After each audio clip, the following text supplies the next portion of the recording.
Hey, warmer from the hello. Welcome to lovely Las Vegas for Coast to Coast Hoops with myself, Greg Hoops Peterson, now part of the VSiN Family Podcast. We've got an excellent podcast for you as we're going to be joined in segment number 2 by one of our good friends, Tristan Freeman. He does an incredible job over at Boston Brackets looking at this great game that we all know and love of college basketball. We're going to be chatting it up with him about what we've all seen here in the first few days of the college basketball season. He's based out there in the city of Pittsburgh, so we'll take a look at the ACC, what we've seen in terms of some of those teams, and then in the final segment, I'm going to get you guys picks and analysis on every game on the betting board for this college basketball Saturday as we hit some bank shots. If you do have a question, comment, segment idea, what have you for this podcast, you have one of two ways we offer those in. First one is my Twitter/X timeline at gunit_81. Keep in mind, letters CM, they mean does not matter. So as per usual, please do send these into the timeline. And the other way is find an Apple Podcast review. If you rate this podcast 5 stars, it is very much appreciated. From there, you're able to fire on whatever you like to hear on this podcast via that 5-star review. Well, I did not get in any Twitter/X questions today.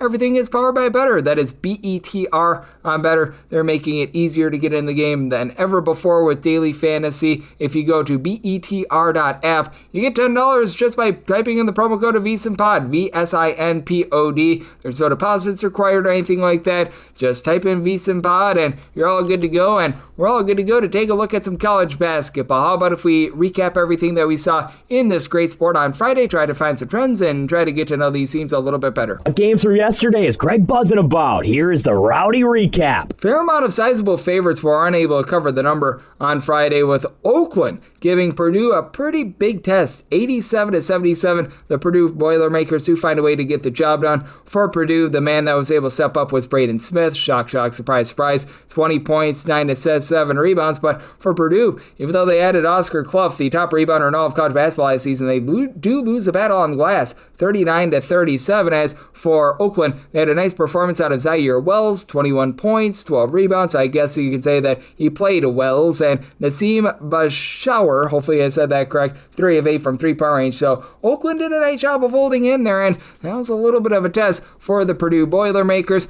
No such test for the Wisconsin Badgers. Now, they don't cover the closing number, which was north of 25, but they win by 25, 97-72 final in this one. For Northern Illinois, they are able to cover the number despite the fact that they had 17 turnovers. They did go 22 of 47 from the floor, so did a solid job there. But for Wisconsin, Nick Boyd had 18 points in like the first 16 minutes of the game. He had 25 points in total. He was able to go into inferno mode. As for him, 3 of 8 from 3. The rest of the team was a little bit shaky, though. Guys not named Nick Boyd, they do go 6 of, if my math serves me correct, 23 from 3-point range, but Wisconsin still able to get the job done easily. They go 28 of 37 at the free throw line. Had a big giant foul fest in this one, but Wisconsin, they were able to get by, and this team was able to cover their big number. Kentucky all over Valparaiso. How about 107-59, the final for our good friends in Kentucky? They were a little bit cold night number 1 against Nichols, but Malachi Marino off the bench, a double-double, 18 points, 10 rebounds, much more of a Kentucky-esque performance.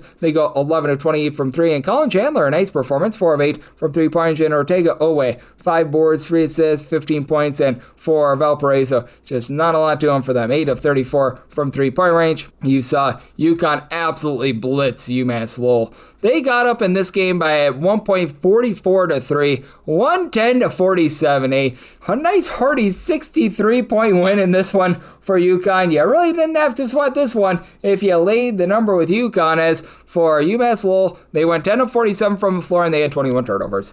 You got the over in this game mainly because UConn was just absolutely unconscious. They shot 61% from the floor. Terrace Reed, 20 points, 12 rebounds in 17 minutes. I would call that a pretty efficient performance right there. And for UConn off the bench, you had Malachi Smith look very rock solid, 14 points. He was able to do a nice job of helping this UConn team get one of the bigger victories that you're going to see this season. They were up 64-17 at the half. And for North Carolina, home court was able to propel them over Kansas, 87-74 the final. UNC, by the way, was down 37-29 at the half. Kansas had full control of this game. And then for North Carolina, it was all about Caleb Olson in the second half. 24 points, 7 boards, 4 assists, 4 steals. He did it all for the team. North Carolina just 8 of 27 from 3. Kansas does go 12 of 25 from 3, but North Carolina wins the turnover battle 11-14, and they win the rebound battle 39-27, as you had Henry Vassar be able to step up with 20 big points in this one as well. So North Carolina, a nice rock solid win for them. And This was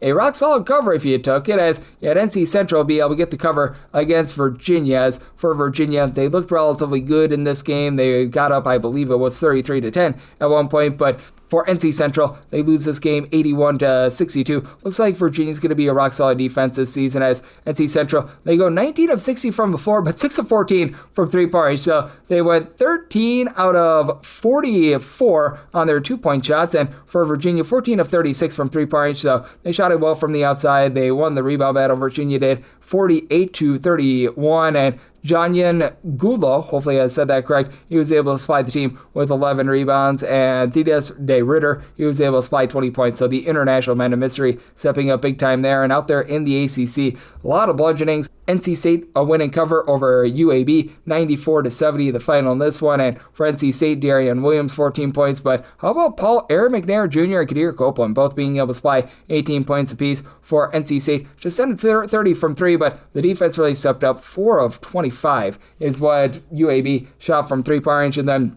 after Georgia Tech was forced to overtime against Maryland Eastern Shore, they restore order. They absolutely take it to Bryant, 74-45. The final as Bryant went a nice hearty 4 of 38 from three-point range. And for Georgia Tech, you had Kawasi Reeves, who's been in the program for a few years, be able to supply the team with 18 points. So nice win there. Notre Dame, a great win and cover, 102-70, with Brandon Shrewsbury being able to step up in a big way in this game. He was able to supply the team with 19 points. And Carson Tout, a double-double for him, 10 rebounds, 11 points, 5 assists. So he looks solid. In Notre Dame, they go 14 of 32 from three, and Clemson also looked very rock solid, 97-59, as RJ Godfrey was able to supply 13 points. They were all over Gardner Webb. And hey, Wake Forest, a nice win over Morehead State, 81-65. Closing number, weren't able to quite get there, but still nice convincing win out there. And then if you're looking at more of the, shall we say, random teams, New Haven, they're your newest Division I team, and this was not what they were hoping for in their first ever home game, as they lose to a bunch with a first-time head coach in Columbia. This by a count of 71-53, as for New Haven, they were sub-500 at the Division II ranks. We're finding out why. They lost the rebound battle, 41-27. They shot 31.5% from the floor, 4 of 19 from three. And oh, by the way, they play Penn State today, so that's not great. For Illinois, they were able to clobber Florida Gulf Coast, 113-70 the final. This offense was humming on all cylinders, despite only going 11 of 31 from three-point. They went 30 of 34 at the charity stripe. Kylan Boswell was able to step up with a nice double-double, 31 points, 10 rebounds. So we are seeing these big favorites really coming through here this college basketball season thus far. We've seen a lot of big numbers be covered. Arizona unable to cover one of those big numbers, though. They win against Utah Tech, but are unable to cover 93-67 the final in this one, but still looked relatively solid, with Braden Burris being able to step up with 18 points, and Koa Pete 18 points after he had that 30-point performance against Florida to begin the season. And Arizona was able to go 7 of 15 from three-point range, so pretty rock solid there. A nice win for Arizona, just unable to cover a very, very large number out there. And you saw some harebrained craziness with regards to some of the late games. I was one that was the victim of this one. I was in on Southern Indiana on the money line. They had a nice lead over VMI, but they relinquished that one. VMI, they get a 78-74 win, as for Southern Indiana, 7 of 32 from three-point range in this one. And for VMI, they had TJ Johnson go off for 32 points, 14 rebounds, one of the bigger performances of the night of any player in college basketball. Texas Tech, they're unable to cover their big number against Sam Houston, but JT Toppin in his first game of the year, 31 points, 14 rebounds, 98-77 final in that one. You saw Iowa in game number 2 of the Ben McCollum era not have it quite as easy as they did in their first game, as Western Illinois would give them a little bit of a test, but Iowa, they're able to persevere. They find a way to be able to get the job done by kind of 77-58, a little bit more of a Ben McCollum style after Iowa put up there north of 100 points in night number 1 against Robert Morris, but Bennett Sturtz, 24 points, 7 assists. He looks solid there, and Western Illinois was actually one of your top road three-point shooting teams in all of college basketball last season. I think that a lot of people would be surprised to know that. Charleston is right now dealing with a lot of injuries. They did lose to Liberty by kind of 90-75. For Liberty, they were one of your top 3-point shooting teams in all of college basketball last year. How about a 14 of 29 expose from 3-point range? So they find a way to power themselves up and they get the win and cover in that one. You saw Delaware lose to a non-Division I team. This was a little bit of a shocker as they were going up against Wilmington of Delaware 71-62. So the transition for Delaware on over to Conference USA, they have yet to win a game this far this season. So that's not necessarily what you want to see out there. Duquesne, they got the win, but no cover against Sacred Heart. 92-80 the final in this one. And for Duquesne, they were very much controlling this game. It looked like they were going to be on their way to a nice, easy cover, but Duquesne, they do find a way to be able to get into the back door very, very late in this one. As for Duquesne, they were actually up 90-74 with about 2 minutes and change remaining. So yay, barely to anyone that took Sacred Heart at like plus 12.5. You were able to get there on that one. That despite the fact that both teams shot below 25% from 3-point range in this one as well. So you also got the over despite a very cold shooting performance out there. And then you saw Yale look very, very dominant over Navy. Navy, the number 1 team in all of college basketball in terms of returning minutes, and it did them no good in this one. As for the midshipmen, they fell to Yale by kind of 97-68, and for Yale, 12 of 26 from 3-point range. You were able to have a really nice performance off the bench, 24 points out of Riley Fox, and for Navy, just 3 of 14 from 3-point range and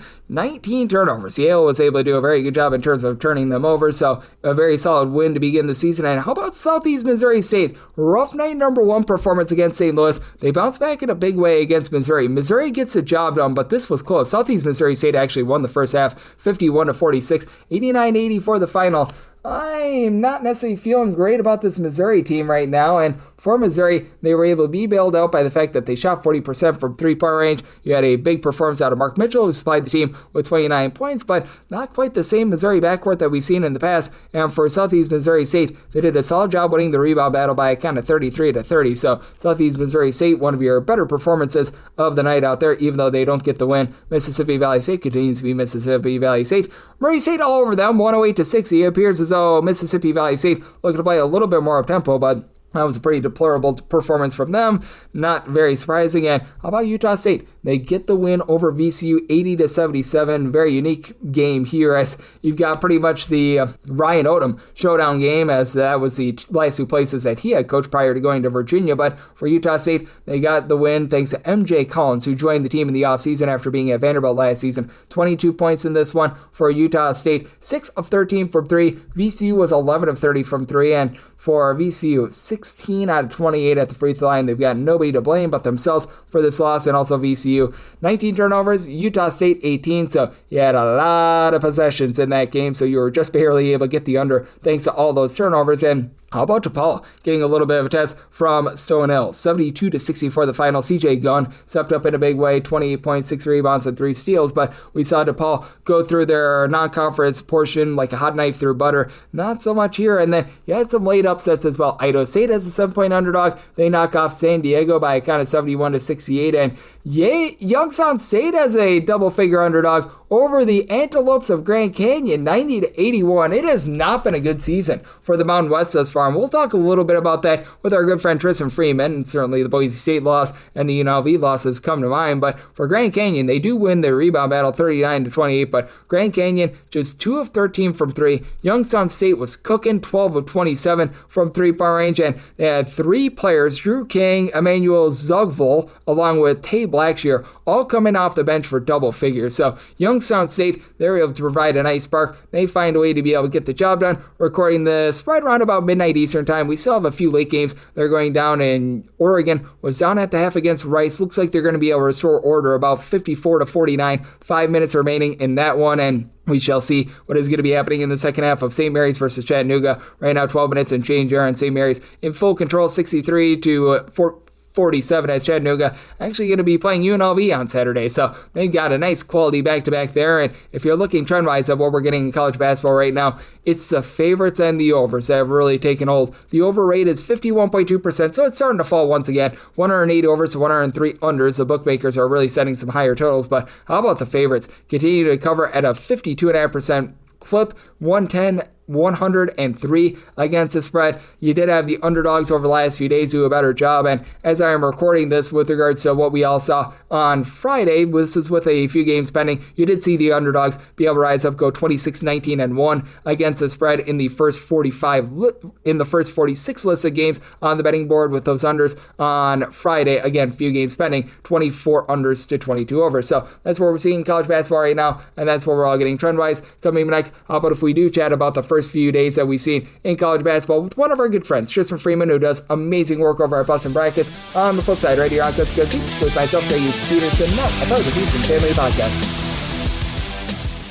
Are you looking to get an inside edge this college basketball season? Well, VSiN experts use CBB Analytics, the most comprehensive college basketball analytics platform in the world. See injury impact, on and off data, clutch time performance metrics, first versus second half splits, and so much more. Utilize the promo code of VSiN, that is VSIN, to get $30 off and find your betting edge over at cbbanalytics.com. That is cbbanalytics, all one word.com. For anyone that is new to VSiN, well, I wish you a friendly hello. This is an attention to anyone that is new to VSiN because you're able to get some free stuff with our daily newsletter. It's a great way to catch up on everything that's happening in the sports betting world. It's delivered straight to your inbox every single morning. VSiN's newsletter offers picks, data, strategies for the day's betting menu, and so much more. Sign up for free today over at VSiN.com/newsletter. That's VSIN.com/newsletter, and start receiving your free newsletter tomorrow morning. That is VSIN.com/newsletter. Stay ahead of the game and bet smarter with VSiN.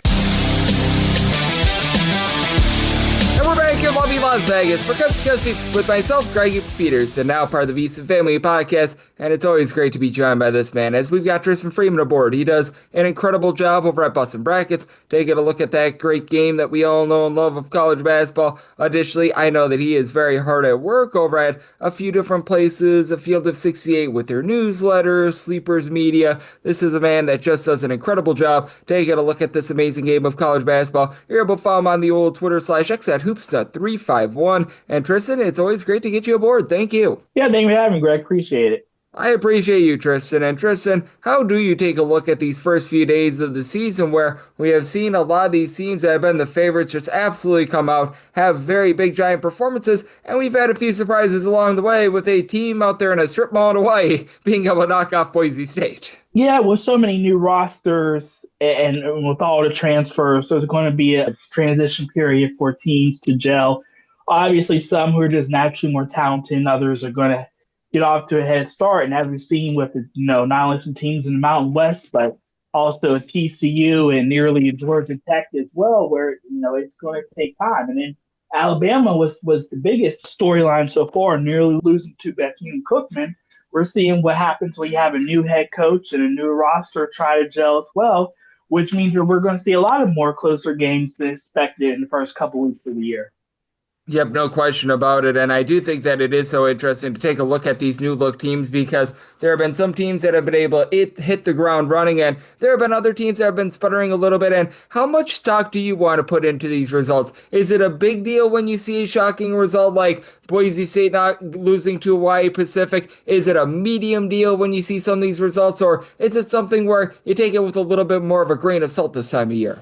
Yeah, well, now that the games count, it's at least a medium-sized deal because if you're Boise State, regardless of what happens with the metrics, everyone knows that you have a Division II loss on your resume. And if you're on the bubble, that can prove to be detrimental. So they all ultimately matter. Now, would I make declarations like, hey, Florida isn't going to be a Final Four team because they lost to Arizona? No, because we don't have enough information. But you can at least see, which players are to watch, who are the players that could be overachievers, and particularly, which mid-major ones, could be the ones to watch if they can potentially get into a tournament as 12, 13 seeds and be upset candidates.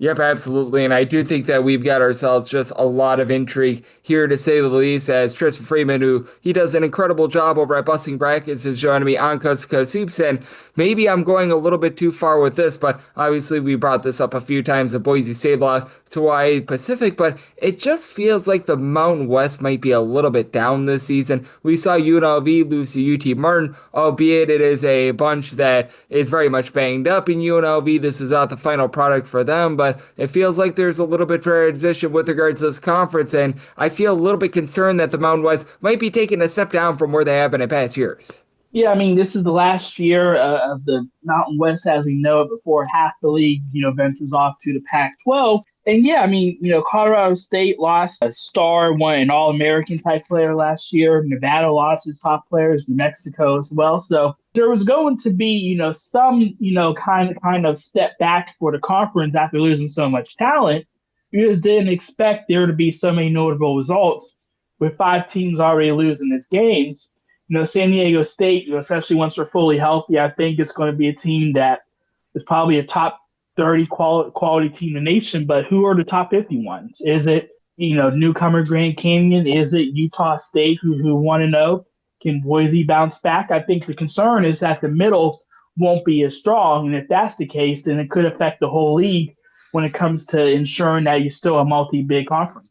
Yep, I'm right there with you. And then certainly that's been part of the negative that we've seen here to start the season. But in terms of positive, I think other than that loss that TCU took to New Orleans, that's obviously not great to say the least. I've been very impressed up and down the boulevard since TCU with the Big 12. As we know, Arizona, they get that big win, night number 1. And Iowa State always blows out the lesser teams that they play. But how do you take a look at this Big 12 through the first few days of the season? Because I was making this argument coming into the season, and I want to get your thoughts here that perhaps those top 5, top 6 teams in the Big 12 might actually be better than the top 5 to 6 in the SEC, though those bottom teams like Colorado, what have you, might not quite be on par with those bottom SEC teams. Yeah, so far, mostly so good with everyone outside of TCU winning their first game. And obviously, as you mentioned, Arizona with the big statement beating the defending champs, and everyone else handling business, even the teams in the middle lower tier like Kansas State, Oklahoma State.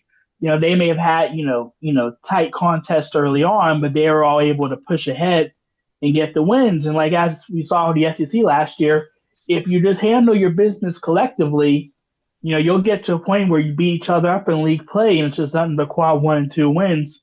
And I think the Big 12 has a chance to do that as long as the middle tier continues to hold up. Yep, absolutely. And with Arizona, going in on them a little bit further, what are some of your expectations for them now that we know that they have that win under the belt over Florida? Because with Arizona, I thought that they were going to be a solid year coming in, and I thought that this was a theory that might be able to hold true towards the season. I want to get your thoughts on it as well. I actually think that it's addition by subtraction that they don't have Caleb Love out there, because we both know that was a man that could always shoot you into a game, but boy, oh boy, that was a guy that could shoot you out of a game. Everything had to revolve around him. It just feels like a little bit more of a balanced Arizona team this year, especially with Koa Pete doing what he's doing. They ran basically a 7-man rotation, and look, if Jaden Bradley can put up 25 plus points, then yeah, you don't need Caleb Love, especially in the efficient manner that he did. But you're still going to need other guards to show up like Anthony Del Rosso and Brayton Burries.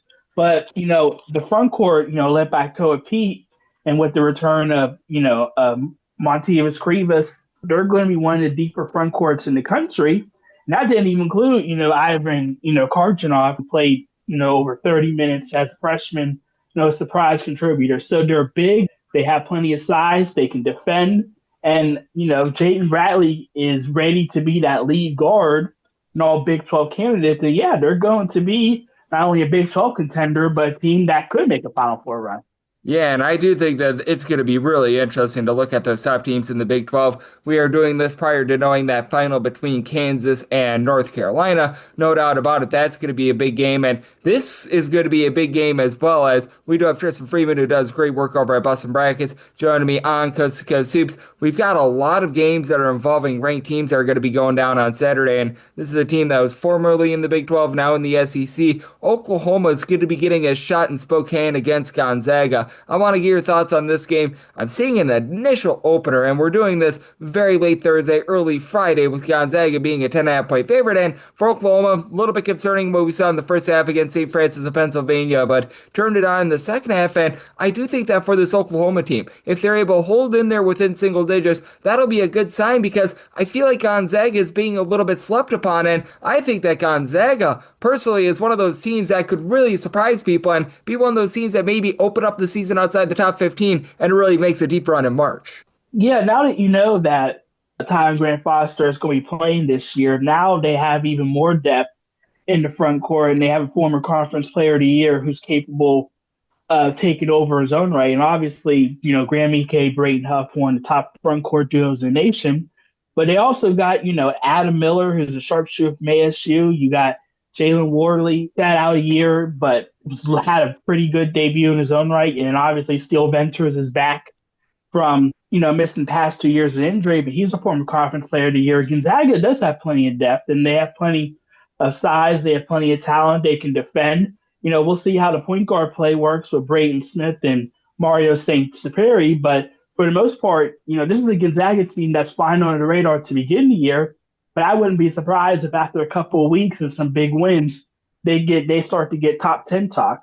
Yep, I'm right there with you. I think that they are going to be in for a really nice year. I felt like this team was very undervalued coming into the season. I'm not going to make too much out of a win over Texas Southern, but certainly it took Texas Southern to the woodshed in that one. And then if you're looking at probably the most high-profile games of the day, it's Arkansas versus Michigan State and Alabama versus St. John's. And that early game of Alabama versus St. John's, I think, is really interesting. Want to get your thoughts here, because St. John's, they really put up a nice scoring expose against Quinnipiac, and we know Alabama does not have a tough time scoring points. Defense looked a little bit better against North Dakota. Then again, it is North Dakota. And want to get your thoughts on this matchup with an Alabama team that has all sorts of guard play. They should have the advantage there. But as we know, St. John's, they've got Zuby Ejiofor, one of the best low post players in the country. Yeah, this is a matchup between, Alabama's elite backcourt. Even while not fully healthy, you still have, LeBaron Philon, the breakout candidate sophomore, and then you got Houston Millett back. They're going up against St. John's front court with Zuby Ejiofor and Dylan Mitchell. And, obviously Alabama's been one of the top scoring teams in the country pretty much every year since NATO arrived. But St. John's defense looks to be pretty stout, especially inside. We'll see how the point guard play works, because, they've had issues in the preseason when it comes to, who's running the offense. So it'll be very interesting to see how that works out. And it'll also be interesting to see how Alabama's front court, which is still a bit young, and we'll see what happens with the likes of Noah Williamson and Taylor Bowen. But, yeah, I think it'll be a battle of various strengths, and I'll be very interested to see who gets that win, because it could go either way. Yep, I'm in a total agreement with you there. That is going to be a lot of fun. It's going to be a great battle to see if Zuby Ejiofor and that low post battle wins out, or if it's going to be the guard play. And then with Michigan State versus Arkansas, it's an Arkansas unit that does a really nice job in terms of being able to flow their offense. We saw 100-plus points from them opening night against Southern, with DJ Wagner being in that John Calipari system for so long. And for Michigan State, they return all that rebounding. They do lose Trey Hallman from a season ago, but they bring back Jeremiah Fears. And want to get your thoughts here with a battle between a team in Arkansas that is very much going to be looking to run, and a Michigan State team that over the last few years have been very much slow and controlled under Tom Izzo. Yeah, Michigan State lost a lot of really good guards, and they're going to have to go up against Darius Acup and Malik Thomas, 2 5-star guards, who could be 2 of the best perimeter players in the country. And it'll be interesting to see how Jeremy Fears and Trey Ford defends them, because if that's a mismatch, then it's going to be hard for Michigan State to win. And obviously, Michigan State has depth, and they can go 8 or 9 deep, and it'll be a collective effort on that end. And their defense could cause problems for the Razorbacks. So this is a pretty good test for Arkansas against a team that's going to be well coached and that can defend. And if the Razorbacks can get through this one, then we suddenly got to take the Razorbacks a bit more seriously, because I think, some people had them around top 20, but talent-wise, they can make a case of being top 10, top 5 themselves. So this is a nice early statement that they can make as well. Yep, absolutely. And I think that is going to be a fun matchup. And are there any other teams that are really catching your attention right now? They could be teams that are going to be playing this weekend. They could be teams that are off, but just anything that has really been catching your eye here in the first few days of the college basketball season. I would say on a positive end, Louisville had the incredibly dominant opening win. Obviously, it was against, South Carolina State, so they should win, but it's not too long ago, Louisville was struggling to beat any mid-major by more than, 2 or 3 points. Again, 60-point win is impressive on that end. And on the opposite end, the ACC, Georgia Tech needing overtime to get past, Maryland Eastern Shore, who ends up losing by 60-plus to Georgia.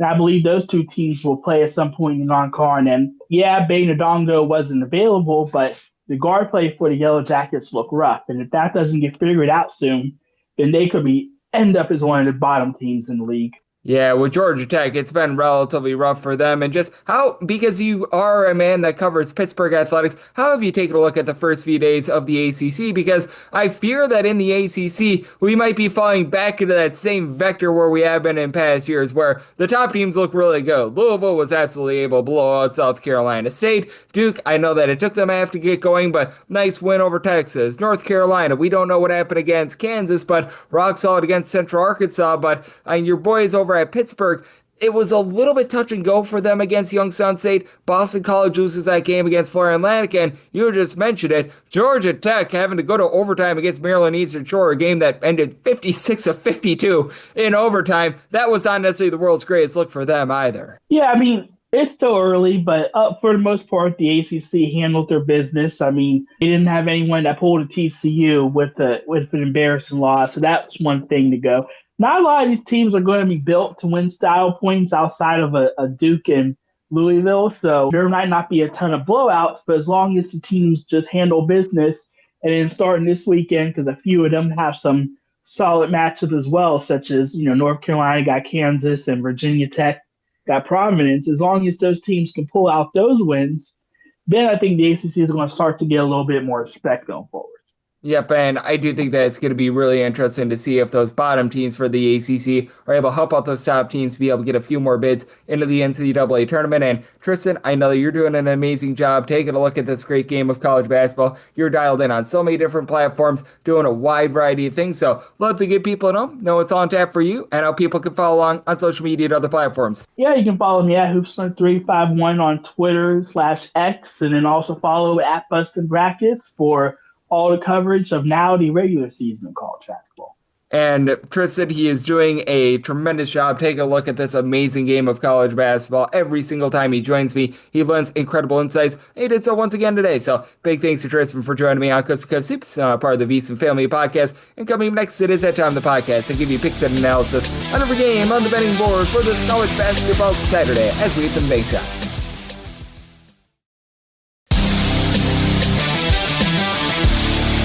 Here in lovely Las Vegas for Coast to Coast Hoops with myself, Craig Hoops Peterson, now part of the VSiN Family Podcast. Always a pleasure to be joined by Tristan Freeman. He does such an incredible job over at Bustin' Brackets. Take a look at this great game that we all know and love of college basketball. Every single time he joins me, he lends such great insights, and he did so once again today. So a big thanks to Tristan for joining me in the last segment. Now it is that time of the podcast. I give you picks and analysis on every game on the betting board for this college basketball Saturday as we hit some bank shots. Most financial establishments close at a certain time, but not here. It is time for a side and total on every game on today's betting board bank shots.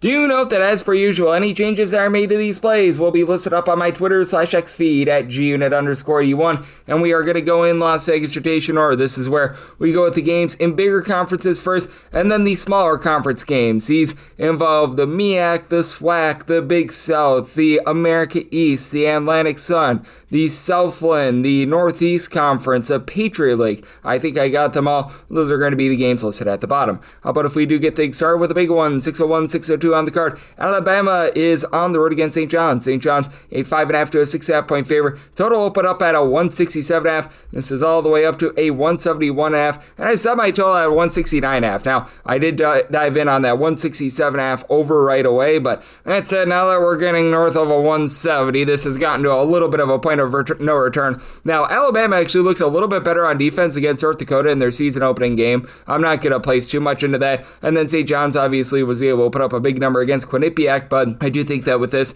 being a very early game, this is a game that's going to be tipping at noon Eastern time. That does dwarf this total a little bit. You do have a Alabama team that was number one in the country in terms of total possessions per game last year. St. John's was a top 50 team themselves, but St. John's was also a top 10 team in terms of points allowed on a per possession basis. I have to believe that the St. John's team is going to be a little bit better from the outside as you bring in Ian Jackson, who I really liked his game over at North Carolina. Looks like he's going to be playing off the ball a little bit more. They were featuring a lot of Dylan Darling at the point guard spot in that season opening game against Quinnipiac. I love the game of Dylan Mitchell. He comes in from Texas where he was able to average about 6 rebounds per game, but even though that was a nice convincing win over Quinnipiac, you still have 14 turnovers from St. John's, and they still do have a little bit of question mark at the guard position in terms of who's going to be bringing up the ball, and that's a big reason why I'm in on the points with Alabama. I set Alabama as a 3.5 point underdog with Alabama. A lot of guys that were banged up last year, like Houston Mallett, are back in the fold for them. Mallett was a 16-plus point per game scorer in the WCC a few years ago. They were without Latrell Wrightsell in that opening game, but Taylor Bullbowen, Alondo Williamson have some nice versatility. Williamson is a 7-footer that's able to shoot it from three, and LeBron Fillin,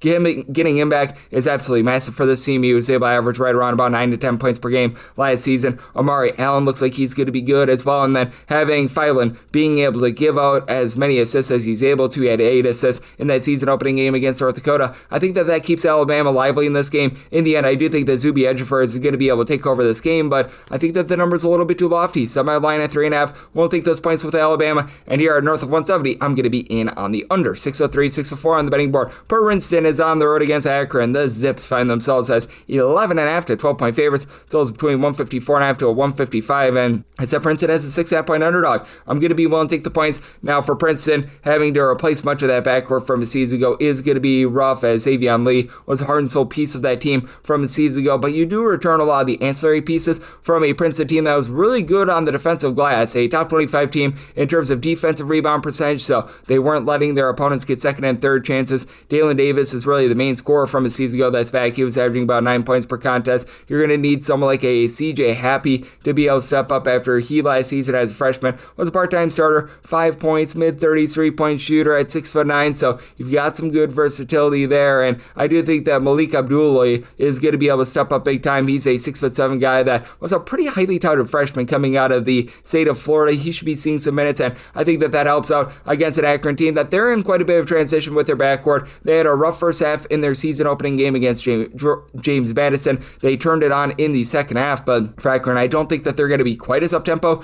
as they were a season ago. Last year, they were a top 30 team in terms of total possessions per game, and I mean, John Gross's teams typically are well outside the top 150, so I do think that that's going to taper down a little bit more, so I did set my total 152.5. I do like that under for Akron. They are going to have a nice advantage down low with having Amani Lyles, a 6'9" guy that was able to shoot it relatively okay from three last year. Last year, he's given the team 7.5 points, 5.5 rebounds per game. He looked very good in that season opening win. Having Tavari Johnson along with Shannon Scott in the backcourt is a nice place to be able to start as well. And then Evan Mahaffey, who comes over from Ohio State, he's a nice X factor that had 4 steals in that opening game for Akron. I think that they're going to be able to flow some good, clean offense. I don't think that they're going to be quite the same 3-point shooting team, though, that they were a season ago. The loss of Nate Johnson from a season ago, who was their top scorer, losing a few of those ancillary pieces like an Isaiah Gray, who was shooting 36.5% from 3. I do think that affects them a little bit. And Princeton, with their just very unique style, they're a team that typically plays outside the top 250 in terms of total possessions per game. I think that they stay lively in this game. I did set my line at 6.5, so I'm going to be one take the double figures here with Princeton. I made a total of a 152.5 as well, so I'm in on the under. 605, 606 on the card. Nebraska is going to be playing host to Florida International. Florida International right now find themselves as a underdog of 17 points. I'm seeing this now taking up to 18.5 after 17 was the opener. Total is anywhere between 153.5 to a 154.5, and so my line at 24.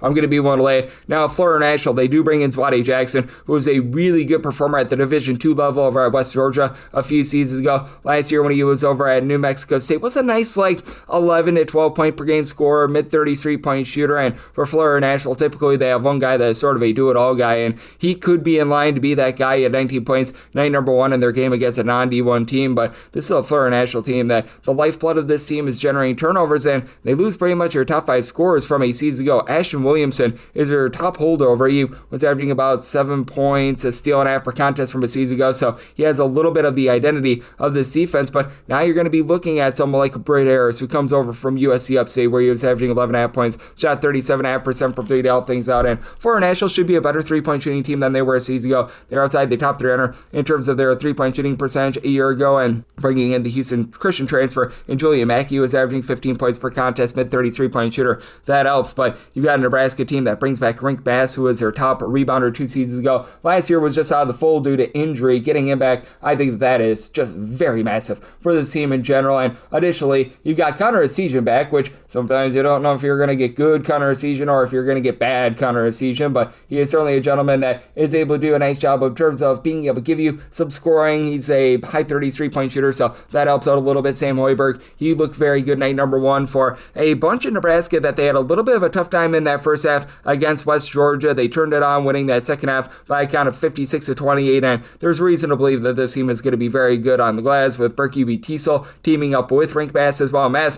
when he was out there 2 seasons ago at 6'9", he was a mid-30s three-point shooter as well, so that lends some really good versatility for this Nebraska squad. I do think that with Nebraska, they're going to do a nice job of being able to take it to this Florida International unit. I do think that with Florida International being a team that over the past few years has been one of the lesser rebounding teams in all of college basketball, it just appears to be very undersized this year, that Nebraska brings the fight to them, and I think that there's reason to be very optimistic about this Nebraska team, as under Fred Hoiberg, they've played a wide variety of different styles. Florida National last year was the top 75 team in terms of total possessions per game, and I think Florida National is going to try to generate those turnovers, but not to a lot of success. I set my total here at a 154. We are currently between a 153.5 to a 154.5. Personally, I would rather take the 153.5 over rather than the 154.5 under, just with the way the Florida National plays and their improved three-point shooting. So looking at the over, and won't lay the big number here in Nebraska. 607, 608 on the betting board. Drexel is on the road against St. Joe's. St. Joe's hopes to not be average Joe's, as they are currently a favorite of 10 to 11.5 points. So on this game, it is 140.5, and I'm going to be willing to lay with St. Joe's. I did set them as an 11.5 point favorite.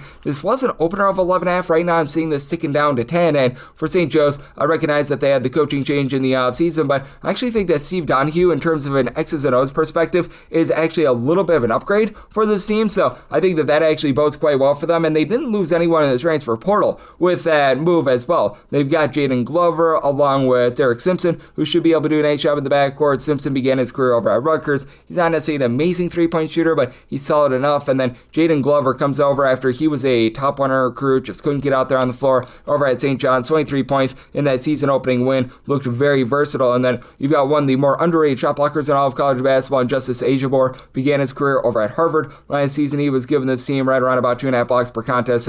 He's going to be rock solid down low. And for Drexel, this is always a team that they make their bones on the defensive glass. They're always a outside the top 275 team in terms of total possessions per game, but they do lose those guys from season ago, like Corey Hargrave and company. So you've got a big time changing of the guard. They're going to be relying a lot on Shane Blakeney, who's one of the main holdovers from the season ago. Last year, 7.5 points, shot 34% from three-point range, but losing someone like a McGee in the backcourt is going to be hurting them. Kobe McGee was a good three-point shooter. This means that now they're going to be trusting in a lot of Josh Reed, who he was in a small sample size last year with Drexel, only able to get out there for 16 games. Ancillary piece, he had 17 points and 12 rebounds in their season opening game, so looked very good there. Need to see more than just one game to be able to have a lot of faith in him. Victor Penoff is a 6'7" combo player that's able to shoot it from 3, but wasn't necessarily a prolific part of this team a season ago. And great name, Garfield Turner. He's going to need to step up as well after he last season, like 5 points, 5 boards. He's going to be able to help out this Drexel team, and Drexel is still going to be solid on the glass.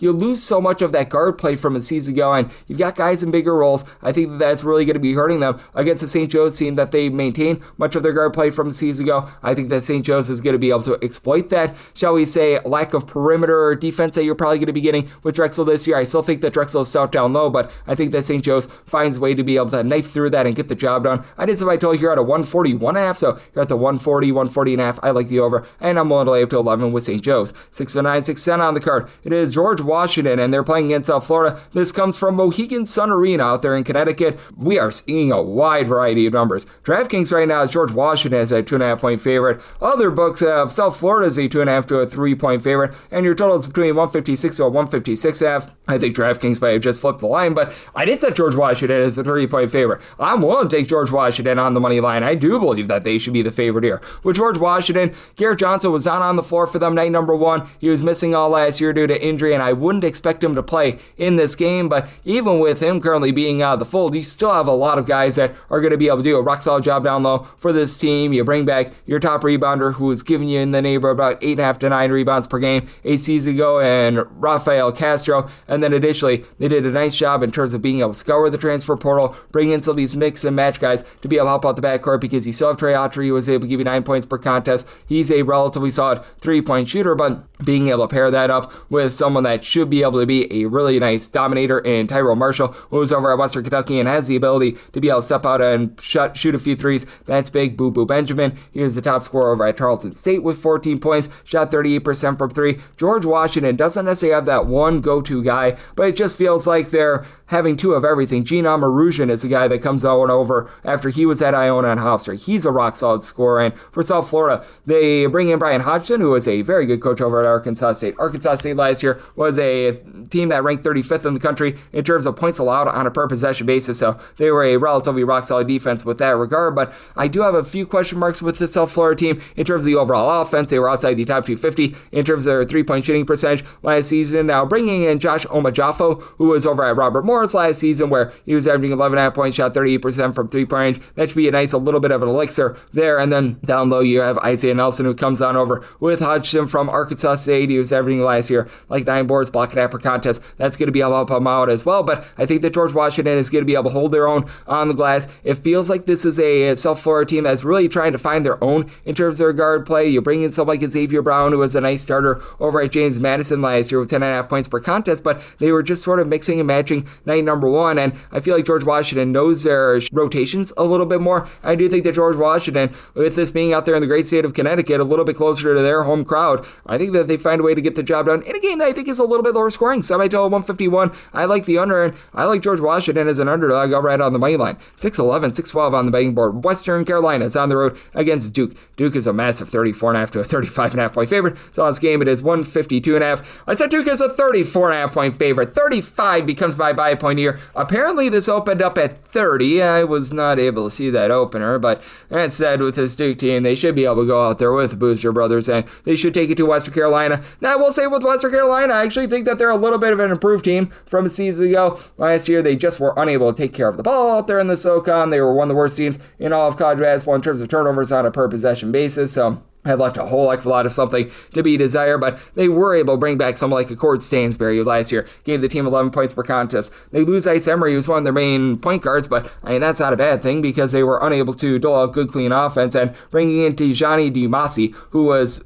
at Southern a few seasons ago when he was a full-time starter 2023-24 campaign, giving out like 5 assists, 9.5 points per contest. Not a great shooter, but good pass first guy. Was limited to 8 games due to injury over at Southern last year. He's now fully healthy, was out there night number 1, so you feel good about that. Now the team is going to get absolutely dump truck down low. Marcus Kell, he's able to give you a few rebounds, but they just had no chance against the size that you've got with this Duke team. Again, you've got the Bruiser brothers, which Kevin Bruiser had a rough first half, but he had 15 points in the second half. Patrick Nagagba, the second, I need he's going to be able to dominate at 6'11". He should be able to win the battle on the boards. Caleb Foster is in for a bigger role this year after he was a part-time starter as a freshman. Last year took a little bit of setback with that just amazing class with Cooper Flagg and company, and I expect him to have a big year. And then it's expected that Isaiah Evans takes a stride forward. Last year shot over 40% from 3, was a little bit of a one-trick pony. He was that main scorer in the Texas game. Duke should be able to go out there, win this game handily, but also keep in mind with Duke, I do think that the defense is going to be very rock solid for them. They were a top 10 team in terms of points allowed on a per possession basis last season, but Western Carolina is going to be a team that's going to be looking to gun it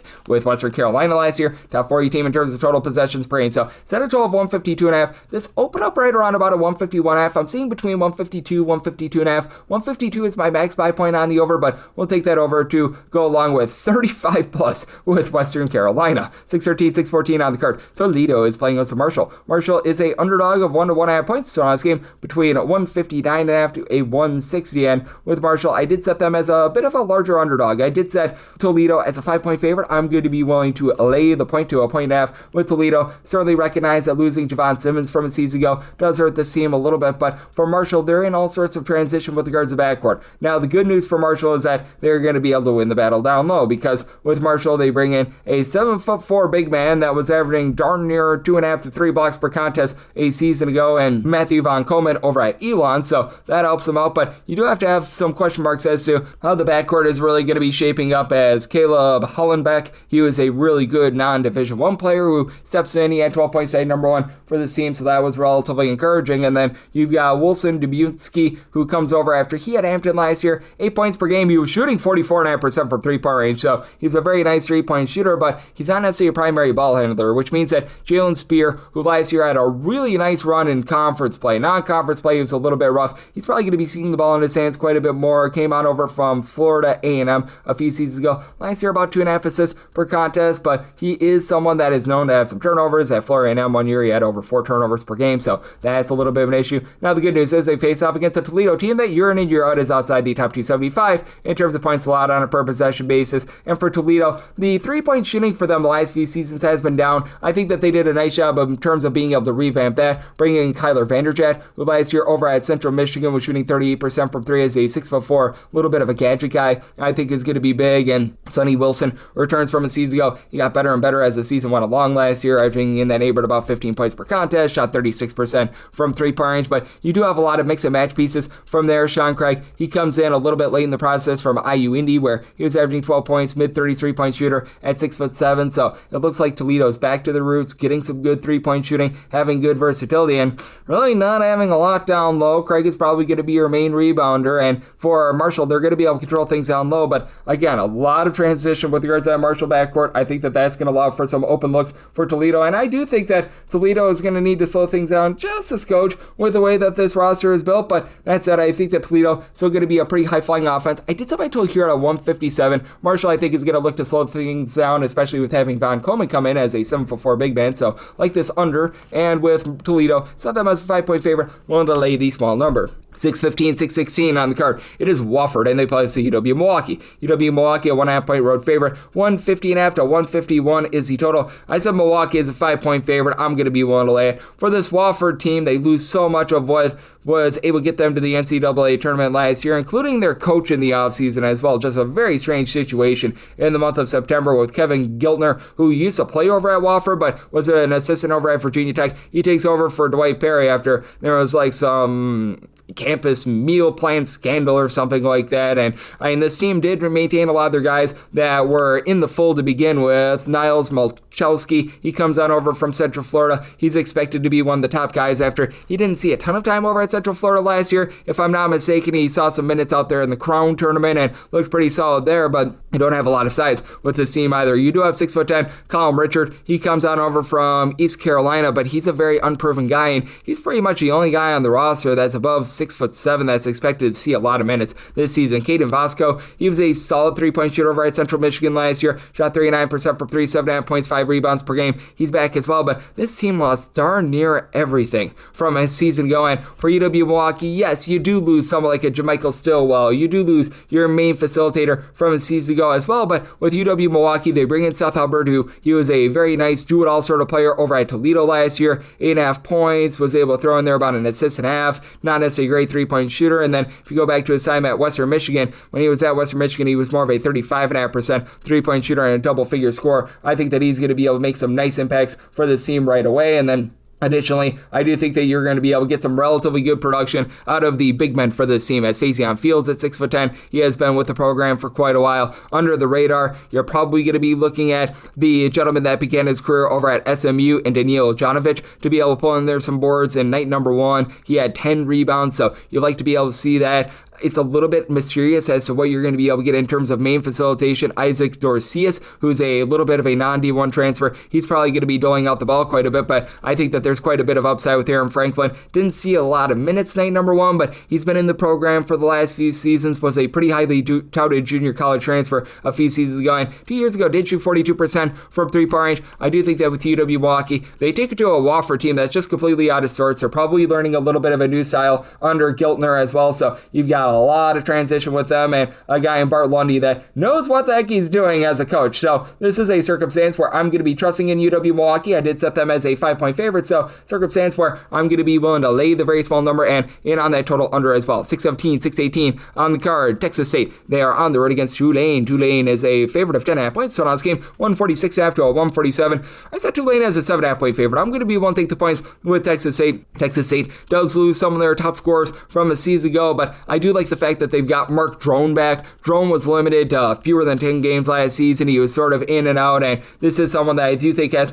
quite a bit of upside. And for Texas State, I do think that having him just fully healthy is going to be big. And Caden Gums is someone that I think is really going to be a difference maker for them as well. Last season, he was putting up about 11 points per contest, shot 37% from 3 points, Joel's out 4 assists per game as well. Just a little bit of a do-it-all guard for this team. Now, Texas State, they don't necessarily have the most imposing team down low. You're probably going to be looking at Mekhi Willis, who comes on over from Louisiana Monroe to do a little bit of this and that. He's never been a great 3-point shooter, but he'll give you some boards. He'll help out on the glass. Tay Knox is a guy that comes on over from Western Illinois as well, where last season he was supplying the team with about 5.5 boards, block and half per contest as well. But for Tulane, this is a team that even though they do bring back some of their primary guards from a season ago, with Tulane, they do bring back Rowan Brumbaugh, who is able to give the team 14 plus points per contest. He's able to dole out over 3.5 assists per contest as well. That's big. Asher Woods has been in the system for a few seasons, someone that has been a little bit up and down throughout his career. Really didn't see a lot of playing time up until last season. Last season, 11.5 points per contest, shot 34% from 3 points, shakes the load off of Brumbaugh a little bit, but the lack of size that this Texas State team has,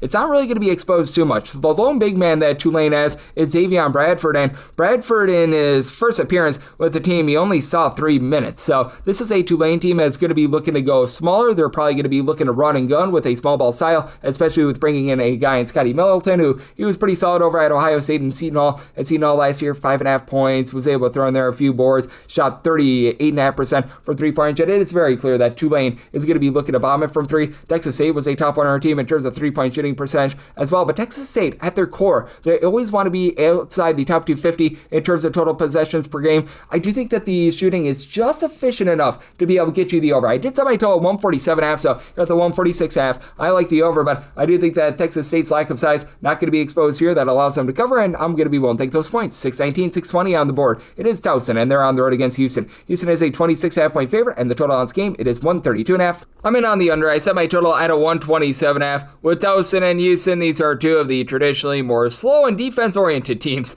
that you're ever going to find in college basketball. As for Towson last year, they were clocking in 349th in the country in terms of total possessions per game, and our good buddies over at Houston were 359th, while Houston was also number 1 in the country in terms of points allowed on a per possession basis. Now, Towson's not chopped liver. They bring back quite a few guys from a season ago, so I do think that they're actually going to be able to hold within this number. I did set my line at 22.5, so at 23 plus, I'm going to be willing to take those points with Towson. Towson, they have some solid shooting. I'm not going to call it great or anything like that, but bringing back a gentleman, Tyler Teota, 16.5 points per game, shot about 33% from 3-point range. That's a good place to start. They bring in Jack Dombia, who last season he was able to put in there some good production over at Wright State, 11.5 points, 4.5 boards, capable of shooting threes, doesn't necessarily do a lot of that though, and with this Towson team, just being able to have this defensive identity under Pat Scarry, bringing back Dylan Williamson in the backcourt, I think allows them to be able to, at the very least, hold in there. And Mo Sek, he's a true 7-footer that began his career over at Hawaii and Fresno State, should be able to give this team some rough and tumble down low. With Houston, they are breaking in a few freshmen into the backcourt, like I think that Isaiah Harwell, along with Jakes McCarty, guys like this, Christian Fleming, they're all going to be rock solid when it's all said and done. That said, it's going to take them a little bit of time to be able to find their footing, and we all know who the head of the stake is. Milo Suzon, who last year was shooting like 40% from 3, giving out 4.5 plus assists per contest, does a great job in terms of a little bit of everything. He, in my opinion, is one of the best players in all of college basketball. Pair him up with Emmanuel Sharp. That's a nice 1-2 punch. They do lose a little bit of that experience from down low, but Joseph Tugler, he was rock solid as well, and Tugler should be able to win that battle down low against Towson, but Towson, for a mid-major team, they're very nice in terms of being rough and tumble. I think that they're going to be able to hold in this game at a 23 plus. I'm going to be willing to take the points here with Towson. And with regards to the total, I think that you get a very nice low scoring slog. So my total here at a 127.5. I'm in on the under 621, 622 on the card. San Francisco is on the road against Memphis. Memphis is a favorite of 3.5 points. Total on this game between 155.5 to 156.5. This is the line that I set at 7. So I'm going to be willing to lay with Memphis. I see there was some openers at 7. I don't know how long that was available, but that was pretty much where I set it. And we have seen a little bit of a fade of Memphis here. I know that Memphis has been a little bit banged up to begin the season, and just in general, there are a lot of people that are not necessarily the biggest stands of Memphis, but Aaron Bradshaw is a former top 10 recruit who I think that he could actually very much flourish in this system. Last year, he was on the court and off the court over at Ohio State, just never found his footing there, but he's a true 7-footer that, while his three-point shooting is not great, he's able to pop it from three-point range. He was able to do a relatively solid job in terms of his low post presence. He's a relatively good free throw shooter. I think that he's going to add a nice element to this team. Doug McDaniel, he comes over after he last season was over at Kansas State, supplying that team with about 11.5 points per contest. Go back 2 years ago over at Michigan, 4 assists at 2.5 turnovers per game on 16 points per contest, 37% three-point shooter. I think that he's actually going to thrive in this system. Now with the Memphis system, it always leads to quite a few turnovers, and with San Francisco, I do think that they're going to be able to hold in there, even though you do have quite a bit of star power. A guy, Curtis Givens, who's a former top 100 recruit, is going to be rock solid for Memphis this year. This is a Don's team that under Chris Gulofson, hopefully I said that last name correct, he's been able to do a nice job of just assembling a nice style. Tyrone Riley really showed some nice fight as a freshman. He was given that team 9.5 points, 5.5 boards, okay three-point shooter. He teams up with Mookie Kuku. He's a former top 100 recruit that just never could really get out there on the floor over at Oregon. I think that he's got a lot of upside. He's able to put in there some boards. He's able to give you some outside shooting, just does a little bit of this and that. And you take a look at the back half of the season that Ryan Beasley had last year, and there's reason to be very optimistic with him. He had a little bit of a slow start to the season, but you look at what he did ever since the Dons game against San Diego. That was on like January 25th, and in that back half of the season, I think that was a grand total of 12 games, he was averaging north of 10 points per contest. He had double figures in all but 3 of those games, so I do think that there's quite a bit of something to be had there. But again, with this Memphis team, I do think that they are going to be able to win that battle down low, even with Saba Gilgabrea back for this San Francisco team. He stands 7'1". He's like the only real consistent big man for them. They do bring in Guillermo Diaz-Graham. I'm very curious to see what he's going to be able to bring to the table, because he was sort of an on and off guy over at Pittsburgh, was a starter last year, but it didn't feel like he was overly effective. I do think that Memphis, with just the depth of this overall team, even with dealing with a few injuries, they do find a way to be able to get the job done. As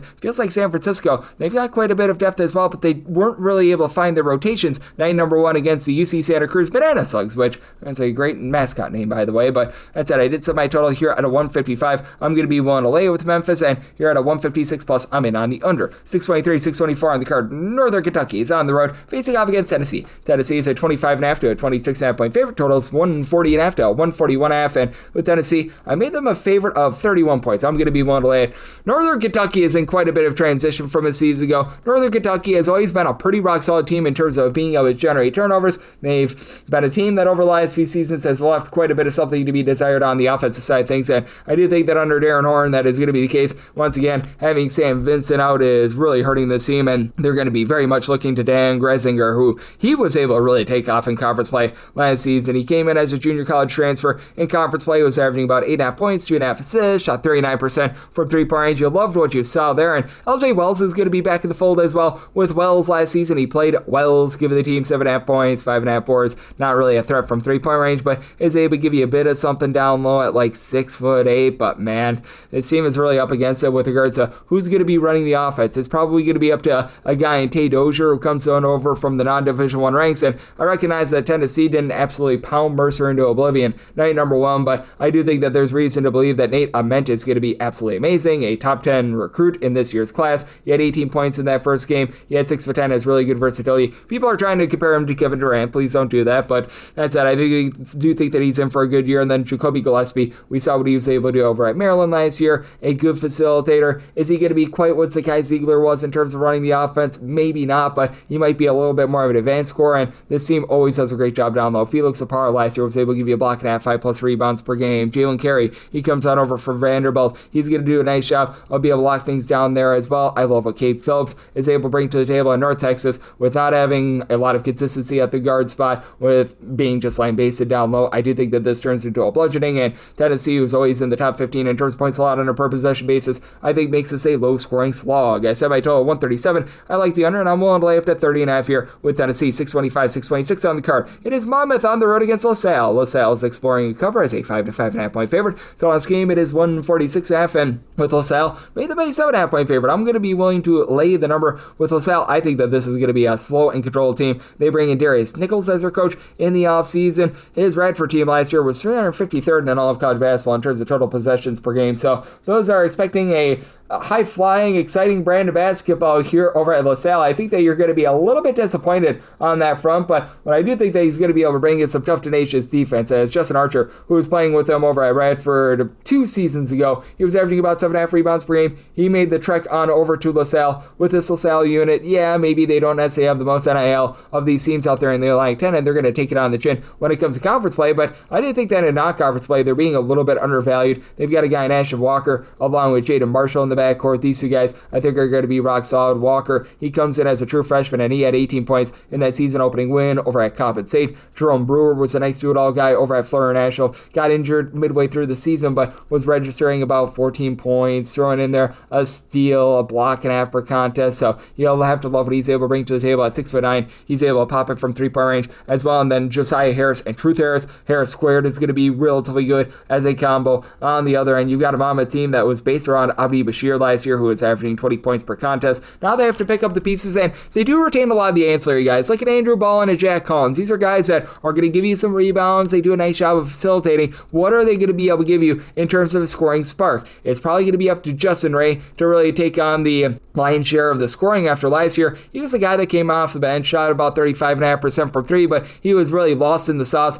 of what Bashir was doing. He had night number one, was able to supply the team with 16 points, so nice signs there. And Jason Rivera Torres, he was over at Vanderbilt in San Francisco last few seasons, a 6'7" combo player who is not going to give you really a lot from the outside, but he does an okay job down low. But I do think that with losing Bashir, it's a Monmouth team that's going to be looking to find its identity offensively. I think that they're actually going to be fine defensively, but I think that LaSalle holds it down and they find a way to get the job done with their better low post play in this one. I set my line at 7.5. I'm going to be willing to lay with LaSalle, and I do like this under. Set my total 137.5. 627, 628 on the card. It is Wyoming. They play host to Cal State Fullerton. Fullerton is an 11.5 point underdog. Tonight's game is 148.5. I think Cal State Fullerton is going to be better than they were last year, where they were outside the top 320 in terms of both points scored and points allowed on a per possession basis. That was all sorts of brutal. That said, with Wyoming, I also do think that they're going to be improved from a season ago. I'm going to be willing to lay the number with Wyoming, as I did set them as a 15-point favorite. And for Wyoming, it's going to be a little bit of a new look team from a season ago, as Sundance Wicks does lose a lot of that backcourt from last season. But with Wyoming, what they're going to be able to rely upon is Caden Bennett. Bennett last season was a rock solid player over at Quinnipiac that was registering about 10.5 points. He was able to throw in there 4.5 boards, a little bit over a steal per game, shot in the mid-30s from three-point range. I think his versatility, we're really going to be able to win out for this team. Now the question is, what are you going to be able to get out of Lowland Walker? As I do think that he's going to need to be one of the main facilitators for this team. Comes on over after at Florida Atlantic, was averaging 4.5 assists, 9 points per contest. Has never really been a great three-point shooter, but I think that he fits the system very well in terms of generating turnovers. Wyoming last year was well outside the top 275 in terms of total possessions per game, so it's very clear that they're going to be looking to play a little bit more of a defense-oriented style, despite the fact that they don't necessarily have a ton of size. But with this Cal State Fullerton team, man, they are really fighting an uphill battle. They lost pretty much everything from a season ago. They do bring in a guy that I actually think has quite a bit of upside, Jefferson De La Cruz Monegro. He over at Valparaiso last season was able to give you some good scoring. He spent some time over at Western Michigan as well, so he's a relatively good upside guy. They're probably going to be looking at Bailey Nunn, who comes on over from Sacramento State, where he was able to dole out a little bit of offense, 3.5 assists, 6.5 points per contest. Not really a big-time threat from three-point range, but he does give this team a little bit more facilitation than they had last year, when they didn't have a single player that gave you over 2 assists per contest. And that was really the issue for Cal State Fullerton last year. When you have no point guard, you have absolutely no hope whatsoever, and they did revamp that backcourt a little bit. They really don't have a lot down low. They've got 6'10" Kendrick DeLuna, but that's about it in terms of size. This is going to be a horribly undersized team, so this is actually a very good matchup matchup for Wyoming. I do think that with Fullerton, they're going to be looking to be able to find their footing with none probably running the show, but not surrounded by a lot of great shooting. I think that leads to a little bit of a lower scoring slog in this one. I made my total a 139, so I like the under, and with Wyoming, I'm going to be willing to lay the number, set them as a 15-point favorite. 629, 630 on the card. San Jose State is on the road against UC Santa Barbara. The Gauchos are an 8.5 to a 7.5-point favorite. Total on this game, 145.5 to a 146.5, and with Santa Barbara, I made them a 9-point favorite. I'm not willing to go really much more than what we're seeing right now with the 8.5s popping up, but that said, I'm still going to be willing to lay with Santa Barbara. I feel like the fact that they did such a great job of being able to bring in the transfer portal a guy that was an absolute menace out there in the WCC, and Aiden Mahaney is big. He just really couldn't find his footing over at UConn last season, but this is someone that I think has all sorts of upside, and I think that he's going to very much flourish in this system, a Santa Barbara system that has quite a few good big men. Colin Smith is a 6'8" combo player that began his career over at Vanderbilt. He should be able to help out. You've got Mario Little, who's able to play off the ball. He was actually seeing a few starts over at Utah last season. He was registering about 5.5 points per contest, a former top 75 recruit. Not going to be an absolute menace from three-point range, but he's able to pop it relatively okay from three-point range. And then the versatility of Jason Fontenot, who has been in the system for the last few years. Last year was a starter with about 10 points, 2.5 assists, 6 boards. I really like what he's able to bring to the table. Santa Barbara, one of the better defensive rebound teams as well, so you're not going to get a lot of second chances if you're San Jose State. And San Jose State, when they were really able to take off and have a nice year like 2 or 3 years ago, it was all based on their good low post play. And I have to wonder what else you're going to be able to get outside of Cedric Nananana, who he last season was able to come alive and has spent some time over at Seton Hall, Boise State, but it's never really lived up to that, shall we say, true billing of his. You've got a guy in Yafet Mondi, who he was over at Iona last season, at Iona, was putting in their 7.5 boards, 9 points per contest, so you like what he's able to bring to the table, but San Jose State last year actually had some relatively good three-point shooting. That takes a big giant step back. They do have a guy in Kobe Garland, who I think is going to do a nice job in terms of running the show. Last year over at Longwood, 4.5 assists per game, and shot about 33% from three-point range. You've got Javon Hanna, who comes over after he was solid over at Western Michigan, but he was absolutely atrocious with regards to his three-point shooting. Right now, they're dealing with a injury to Marcus Overstreet. He did not play night number 1, so I have to wonder what's going to be going on there. Ben Rosenberger, who comes over from St. Francis, Pennsylvania, he's a little bit of a question mark as well. Santa Barbara, traditionally a little bit more of a slow-tempo team, and San Jose State is not necessarily a team that's going to be running it and gunning it either. With San Jose State last season, in terms of total possessions per game, it was actually a little bit faster by their standards, 221st in all of college basketball. With UC Santa Barbara, they were 271st, and I do think that Santa Barbara and their defense holds up here. I set my line at 9. I'm going to be willing to lay it with the Gauchos, and I'm in on the under. I set my total at a 135. 631, 632 on the board. It is Montana. They are on the road facing off against Stanford. Stanford is a favorite of 9.5 to 10.5 points. So on this game, it is 149.5 to a 115.5. Made Stanford a 14-point favorite. I'm going to be willing to lay that number with Montana. It's quite a bit of travel. I have to go out from the great state of Montana on over to Palo Alto, so that's going to be affecting them quite a bit. And for Montana, they do lose really that head of the snake from the backcourt. In a season ago, you had Money Williams doing a nice job of being able to supply the team with some great offense along with Malik Moore. Those two guys in the backcourt, they were just absolutely amazing. And while they do have Money Williams back in the fold, he's never really been a great three-point shooter, and he's a guy that is really going to need to do a little bit more of an efficient job in terms of being able to dole out the ball. Now, they do have back a 6'8" combo player that I love in Tejan Sawyer, who's been a career about 32% three-point shooter. He doesn't necessarily do the world's greatest job on the glass. Montana, year in and year out, they always get plowed on the glass, but that said, they've always got some relatively solid guard play. It's going to be interesting to see who's going to be stepping up around Money Williams, as it looks like Brooklyn Hicks is one of those guys. He began his career over at UNLV and just really was never able to find really his footing with regards to being at UNLV. 4.3 rebounds per game a season ago. Has never really been a great three-point shooter, and for Montana, it's taking that step back with their three-point shooting. I think is going to be affecting them here against a Stanford team that's in quite a bit of transition. I mean, when you lose a guy that stands 7'1", that's able to pop it from three-point range, it was averaging like 20 points per game, like Maximine Raynaud was. You're going to take a step back, but Chisholm Okpara had some good versatility last year at 6'8", shot over 40% from three. He had 21 points in that season-opening win over Portland State. Babakyu Okoreke, hopefully I said that correct. He came in and he supplied the team with 26 points. They are really really thinking the world of him in the backcourt, and boy, did he prove that night number one. And Benny Geeler is someone that I think has some upside. I like his game. Ryan Archibald was a nice sort of a combo player last season as well. I do think that Kyle Smith is one of the more underrated coaches in all of college basketball. I think that he's got himself a good stable of guards. He's got a lot of good versatility with guys that stand 6'8 plus. They're able to pop it from 3-point range, and I do think that they take it to a Montana team that they were very efficient on the offensive end last season. I think that they take quite a bit of setback with regards to that offense. I did set my total here at a 140, so at the 149.5, 150.5. I like the under, and I'm going to be willing to lay with Stanford. 633, 634 on the betting board. It's Boise State on their home floor against Utah Valley. Utah Valley 11.5 to 12.5 point dogs. Totals between 146.5 to a 147.5. I made Boise State a 7.5 point favorite. I'm going to be willing to take the points with Utah Valley. It's really two-pronged. For one, you can't lose to a Division II school that's based in a strip mall and not get your value devalued. Like, let's just call it what it is. They lost to Hawaii Pacific, and that's not great to say the least for our good friends over there at Boise State. And for two, Utah Valley is just consistently a top 50 team in terms of points allowed on a per possession basis. And whoever the coach has been, whether that be Madsen or the current coaching regime, they always get the most out of their players. I know that for Utah Valley, they really do lose like 4 of their top 5 scorers from a season ago, but bringing back the head of the stake, Trevon Leonard, who wasn't much of a scorer last year with about 6 points per contest, but gave you a steal and a half, 5 assists. When he actually shot it from 3, shot 38% from 3. That was a really nice place to be able to start for this team. Initially, I thought that they made some nice moves that really fit the team in the transfer portal. Sherman Weatherspoon, who spent some time out there, if I'm not mistaken, in the MAC, he's relatively solid. And then Jackson Holcomb, he was a guy that came off the bench for the team and was solid last year in limited minutes, 5.5 points, 3.5 boards. He's taking some nice strides forward. Utah Valley is really becoming one of those mid-majors that really builds from within, and having Hayden Welling back, the other of the Welling brothers, I think that that's big. And on the other end, you've got a Boise State team that I did think coming into the season was a little bit overvalued, because you do have to move on from a lot of those top guys from a season ago. You were able to get just so much production for, it was either 4 or 5 years out of Tyson Dagenhart. It felt like he was there for like 500 billion years. Now Dylan Andrews is a relatively solid guard, a guy with some high major experience beginning his career over at UCLA where he was a starter, but he really fell off from year number 2 to year number 3, was down to only about 7 points per contest last season. A nice facilitator, but had 5 turnovers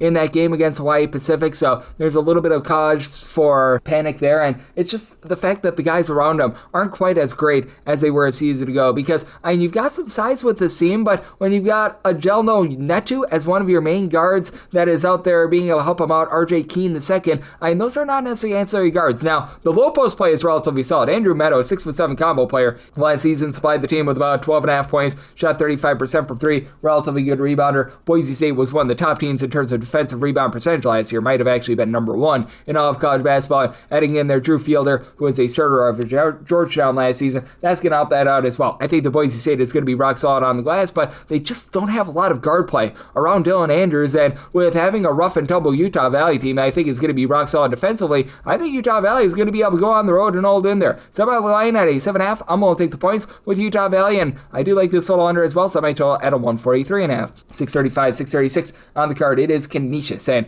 they're on the road facing off against St. Bonaventure, and the Bonnies find themselves as a double-figure favorite of 17.5 points. Dawn's game, it is 138.5. I set my line at 18. I'm not willing to go past the 17.5, but I am going to be willing to lay the 17.5 with St. Bonaventure. They looked relatively solid night number 1, being able to get the win as a underdog against Bradley, and for St. Bonaventure, getting back to Sean Bowen, who looked really good in a 10-game sample size last season as one of the head of the stake sort of pieces for the team. I think that that's going to be boding well for them moving forward, and Canisius should be a little bit better than they were last year. Canisius was one of your most sorry teams in all of college basketball. They only won 3 games straight up, and they had to replace their 20-point per game scorer from season ago, Paul McMillan, so that was an issue. They were just absolutely terrible on the glass last season. They should be a little bit better. Bringing in Brian Godba, hopefully I said that correct. He had 13 rebounds in the first 2 games. Michael Evabrow, who has been a little bit well-traveled, began his career at Siena, last year at Central Arkansas, 7.5 points, 5.5 rebounds per game. That's going to be able to help out this team. Canisius was actually a relatively good 3-point shooting team a season ago. They'll probably take a little bit of a setback there, but they did a nice job addressing what was lacking down low with bringing in a guy like a Miles Wilmoth, who in the Metro Atlantic was being able to pull in there 3 to 4 rebounds per game, give you a block per contest, and Khalil Singleton, when he was over at Holy Cross last season, he He shot about 39.5% from three-point range. You've got big-time question marks as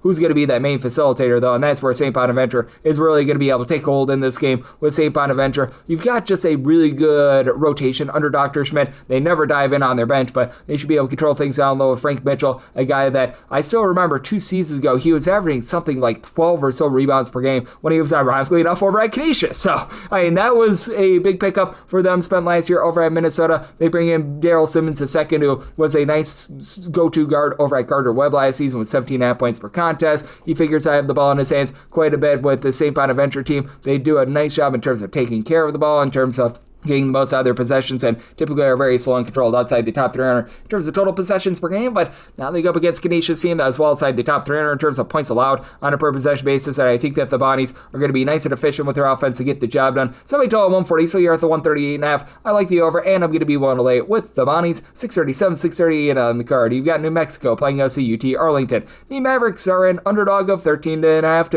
12.5 points, so last game between 147.5 to 149.5. Did somebody total here at a 151.5. I do like the over for UT Arlington. They've had a lot of coaching changes over the last decade, ever since they got rid of Scott Cross. Man, it has been a revolving door out there, but that said, this has been a team that over the last few seasons, they have really built their identity as a little bit more of an up-tempo team. With this Arlington team, they've been a top 100 team in terms of total possessions per game over the last few seasons, and I think that they're going to be staying very true to that identity. Last year, they were just outside the top 100 with that regard, but that's it for UT Arlington. They're in quite a bit of transition with regards to the backcourt as their main facilitators from a season ago, along with Lance Ware, who he was a guy that just went out there and he did everything for the team. That is going to be a little bit brutal for them. They had some interesting pickups in the transfer portal. I do think that you're going to be able to get quite a bit of production out of Stoney Hadnot. Hadnot last season was a rock-solid player over at South Dakota State, coming in off the bench for like 6.5 points, 4.5 boards at 6'6". Not necessarily a guy that's going to pop it and lock it from three-point range, but I do think that he could give this team some nice versatility, and I felt like Marcel McCreary was a nice under-the-radar pickup as well. He was a ancillary piece over at Northern Colorado that put in there 8 points per contest, shot 41.5% from three-point range. Arlington is very much a team that they like to be able to bomb it from three-point range, and your main guy that comes back from a season ago is Rayshawn Semester. He is, as a matter of fact, the only their top 8 guys. They're back from a season ago. Last year, 11.5 points, 5 boards. He did a bit of everything for the team, and he had 17 points and 15 rebounds in the season opening game. So at 6'7", he does a nice job there, but have to have some question marks with Marcus Rigsby, who comes over from Troy, where he was a nice, shall we say, number 2, number 3 option, but now he needs to be one of the main focal points for this team. You've got a lot of question marks in terms of backcourt, and you've got a Coach Olin system that comes on over from UC San Diego that was one of the best in all of college basketball in terms of being able to generate turnovers. UC San Diego last year under Olin was a mid-tempo team, and we saw New Mexico play great defense at number 1 against East Texas A&M, held them down to 54 points, but this is also a team that had a lot of firepower from three-point range. In that game, they shot 40% from 3, and this is a unit that I think is going to have a lot going for them from the outside with bringing into Javis Miller, who over at North Dakota State last year was shooting about 36.5% from 3, averaged a little bit over 10 points per contest.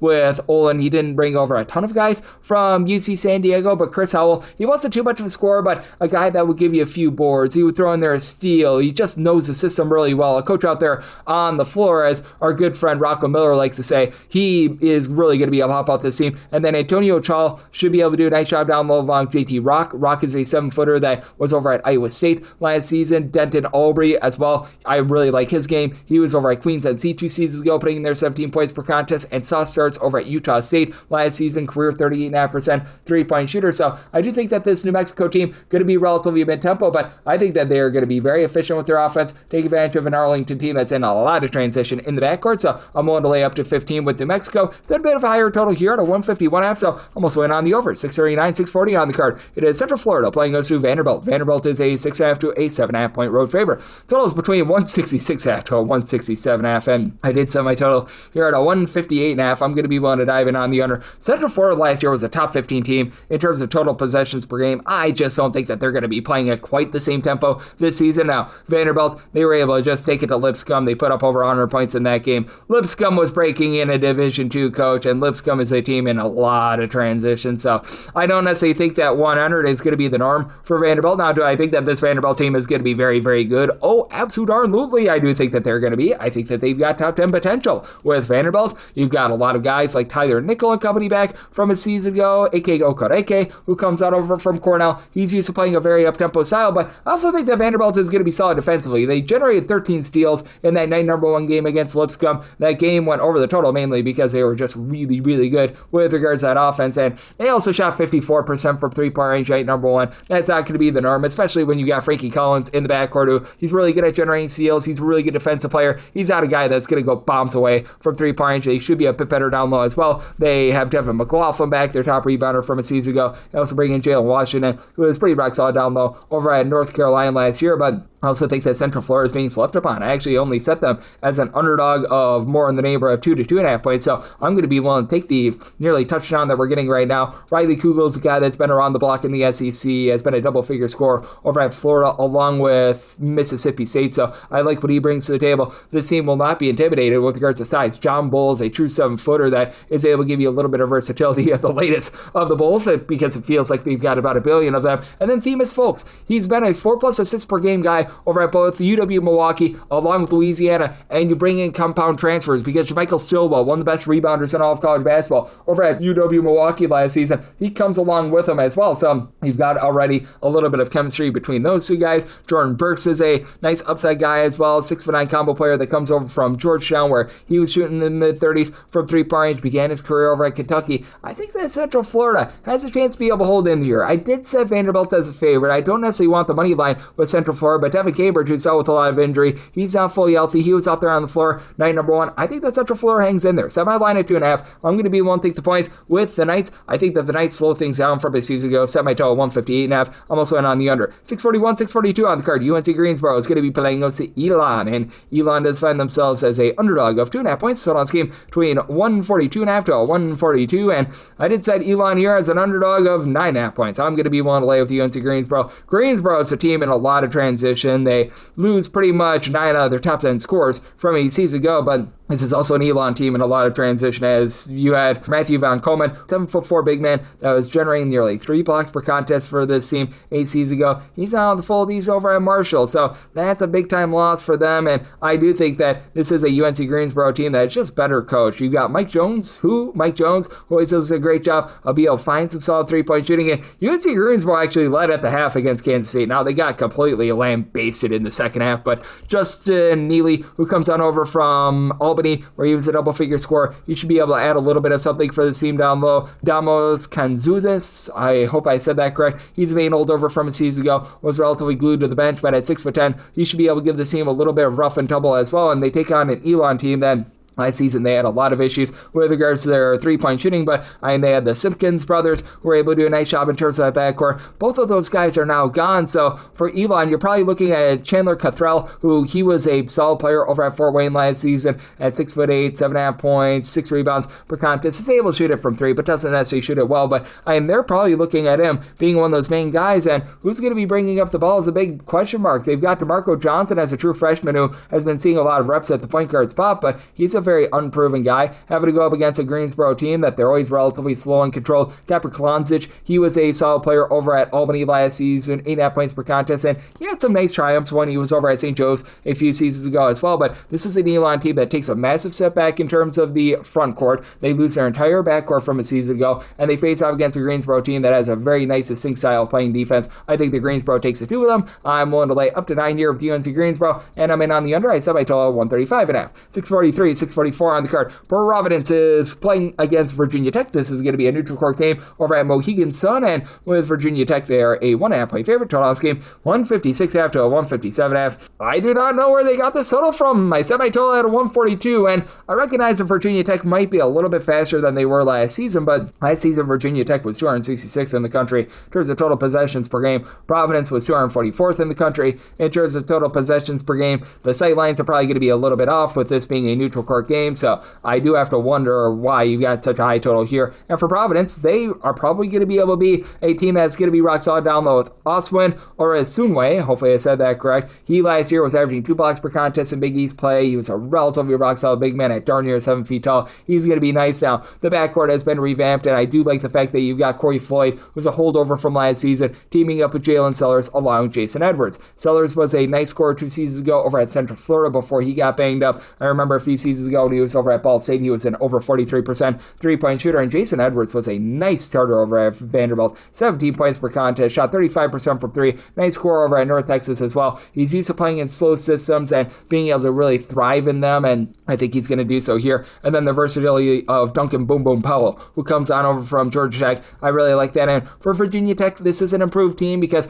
now they actually have an identity and a point guard, as they're going to be looking at 6'8/6'9" Nicolas Avadeas, the gentleman that comes in from Greece to run the show. And he looked good in that first game. He doled out 9 assists. This guy is great versatility. And Toby Lual is back after he last season at 6'8" was able to shoot in the high 30s from 3, 12.5 points. He's able to give you 6 rebounds per game. I like his versatility, but the ancillary guards of like Ben Hammond and Jalen Bedford, they just don't hold up against Providence. And I do think that Oswin is going to be able to win the battle down low, even though you've got Amani Hansberry, who had 13 rebounds in that opening game for Virginia Tech. He's a rock solid big man as well. But in the end, I think that this is going to be a little bit more of a rock fight style game, and I think that Providence wins that battle down low, and I think that they win the game. I set Providence as a favorite of 2 points. With Providence, I do like them outright on the money line, and with regards to this total, I'm in on the under. 645, 646 on the card. Colorado is going to be playing us to Eastern Washington. Eastern Washington is a 14.5 to a 15.5 point dog. 151.5 to a 152.5 is the total line with Eastern Washington. Set them as an underdog of 13.5 points. I'm going to be willing to take the points with Eastern Washington. Eastern Washington was terrible against the spread last year. They were 7-25 against the spread in year number 1 under Dan Monson. They looked much better in their opening game against UCLA. They didn't cover against Loyola Marymount, but they were within the number for much of that game as well. Late game fouling costed them in that one. This is a much better effort that you're getting out of this team than it was a season ago. They bring back a lot of the pieces from a year ago. Andrew Cook, who was cooking for about 15 points per contest, he's back in the fold, so I think that he's going to be able to elevate this offense. And I just have a lot of question marks with Colorado. Unable to cover that night number 1 game against Montana State. They did get to 84 points, and you've got Elijah Malone back, who had 6'10". He had 13 rebounds in that opening game. He's able to pop it from 3, and they do bring in a 20 point per game scorer from last season from UC Riverside and Barrington Hargress, but he was like the only guy that they added in the transfer portal from the Division I ranks. They're going to be looking quite a bit to Isaiah Johnson, who's a freshman that had a nice 24 point performance against Montana State. I don't know if he's going to be able to duplicate that. This team doesn't seem to have a lot of 3-point shooting as well. They should be able to do a pretty rock solid job down low, and this is an Eastern Washington team that they do leave something to be desired in the post, and for Eastern Washington, they were well outside the top 300 in terms of points allowed on a per possession basis, but Isaiah Moses, who was one of the main battering mates in the backcourt with Barrington Hargress, he's actually on the other side for Eastern Washington, and he's had 30 points in the first 2 games. He's generated 5 steals. He was a big reason why Hargress was able to have the numbers that he did over at UC Riverside, so that's a big part. You've got Kyrie Huey, who 2 seasons ago, when he was over at Idaho State, he was averaging about 6.5 or so boards per contest and a block per game. He was not able to get out there and floor at Miami last season, but I like his game. Emmanuel Manquit, he's a holdover from last season, and JoJo Anderson, who comes over from Idaho, where he wasn't able to see a lot of playing time, but that's a little bit of upside. I think that he might be able to be a nice pass first guy. He comes in as well. I think that Eastern Washington going to be able to hold in there. I do think that for Colorado, we're not going to see this offense be as prolific as they were night number 1 as well. I set my total 147.5. I like the under and the points here with Eastern Washington. 647, 648 on the card. It is IU Indianapolis playing against Butler. There was one book out there that opened this total at 177. As I'm recording this, most books have refrained from putting up a number. I'm seeing an additional 192 with regards to this total, and Butler is a 21-point favorite, and I myself have made the adjustment. I set my total at a 191.5, so if we do get this 192, I will be in on the under, but I need 192 and not a half a point less to be taking a shot on the under, so we're thinking that Butler is going to be able to get past 100 in this spot, and it's just one of the most fun styles that you've ever seen in college basketball. With IU Indy, they're trapping 94 feet away from the basket upon the first rebound of the game. Like, it's just absolutely wild what Ben Howland is doing over here at IU Indy. Will produce a lot of wins.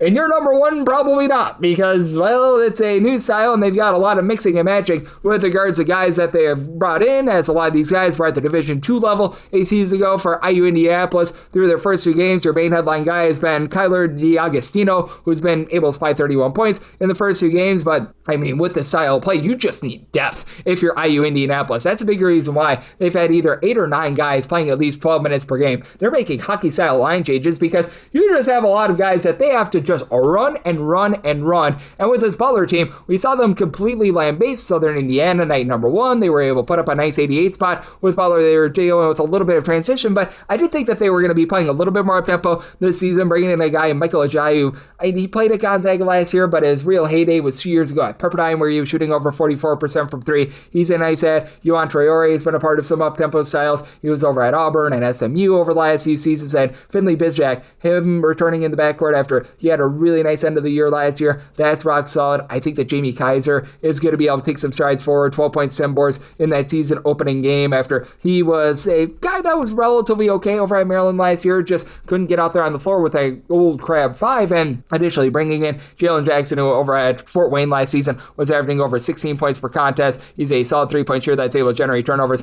That's going to be nice. And I do think that Butler, after they were 360th in all of college basketball last year, in terms of turnovers forced on a per possession basis, they're going to be much better at being able to generate those turnovers. With Jackson along with Yami Butler coming over from Drexel, I think you get a harebrained and insane game. Like I said, I set my total at 191.5. 192 is my bare bones minimum buy point on the under, but I would be willing to take a 192 under. And with regards to Butler, set them as a 23.5 point favorite. Won't lay up to 23 with them. 649, 650 on the card. Fresno State is playing us at Long Beach State. Long Beach State finds themselves as a long size underdog, as you're going to be catching them as 6.5 to 7 point dogs. So this game between 142.5 to a 143, and I did set my total at 151.5. I do like the over. For Fresno State, it's clear under Vance Wahlberg that they want to run.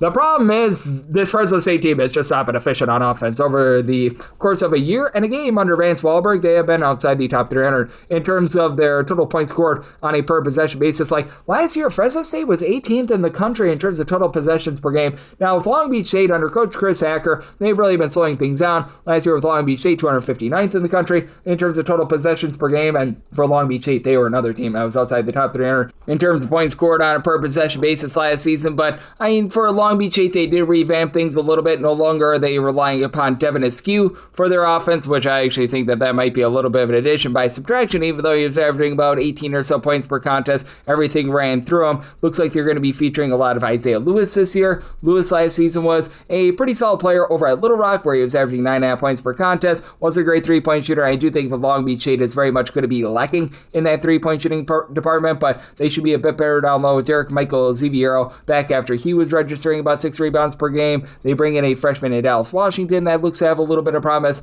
as well. And Shaquille Bender is someone that I really liked over there in the Metro Atlantic over at Manhattan last year, about 11 points per contest. That's always been, once again, another one of those rough 3-point shooters, but is able to flow some good, clean offense. Didn't see a lot of minutes in that first game for Long Beach State against San Diego State. And then on the flip side for Fresno State, they did not look good in their game against USC Upstate, losing that game 67-66. I do think that the offense is going to be able to get humming a little bit more with Jake Heidbreder, who was a double-figure scorer a few seasons ago over at Air Force, coming in, and then Zayon Collins is one of the main holdovers from last year. Last year was a starter with 12.5 points, 4 boards, 4.5 assists, only shot about 32% from 3. It's Fresno State team that last season was not necessarily great from 3-point range. Heidbreder should be able to help out a little bit, along with bringing in Cameron Foz, who was over at UMKC last season, mid-30s 3-point shooter with about 10 points per contest. And I do think that for Fresno State, they are going to be able to get that high-octane tempo going. I don't necessarily know if it's going to be super-duper efficient, as I can only make them here a 7.5 point favorite. Right now, seeing the 6.5, that's my max lay with them. But that said, I do think that you get plenty of possessions for the over. Semi-total at a 151.5, so in on the over. 651, 652 on the card. East Carolina is on the road against Richmond. The Itsy Bitsy Spiders are a 6.5 point favorite. So this game is 144.5, and with Richmond, I set them as a favorite of 4.5 points. So I'm going to be willing to take those points with East Carolina. East Carolina actually looked revamped with their offense night number 1. I'm not going to make too much out of it because both of these teams were outside the top 225 in terms of total possessions per game last year. And for this East Carolina team, they've always had issues in terms of their perimeter, both offense and defense. They're outside the top 325 in terms of opponents' 3-point shooting percentage last year. They're outside the top 300 in terms of their own 3-point shooting percentage last season. They look to have cleaned a little bit of that up in their 92-89 win against Georgia Southern need to see more than one game of action to be able to see that for real, though, as they do bring in Giovanni Emaruju, who he was solid over at George Mason last year, where he was supplying the team with about 6 points, 4 boards per contest. When he was over at Siena, more of a 6.5 rebound per game guy, so he'll be able to block things down low. And then Jordan Riley is your main guy who's back from a season ago. Last year, 14.5 points, only shot about 24% from three, began his career at Georgetown and Temple, but is a guy that's going to be able to give you some good rebounding. It looks like Isaiah Mbeg is going to be running the show in terms of point guard spot. He comes on over from William & Mary, where, again, not a great three-point shooter, but 3.5 assists, steal and a half per contest. He does a nice job in terms of being a nice defense-oriented guard as well. On the flip side, you're going to be able to get quite a bit of production for Richmond out of the versatile 6'10" big man in Jonathan Beagle, who began his career over at Albany. Last year, he did a little bit of this and that, and he has expanded his game to be able to take a few more threes. Now, he's only taken a few threes in his career, but did shoot 42% from three last year, 7 points, 3.5 rebounds per game. Richmond loves those guys that stand north of 6'10" and are able to do a little bit of everything, including passing, and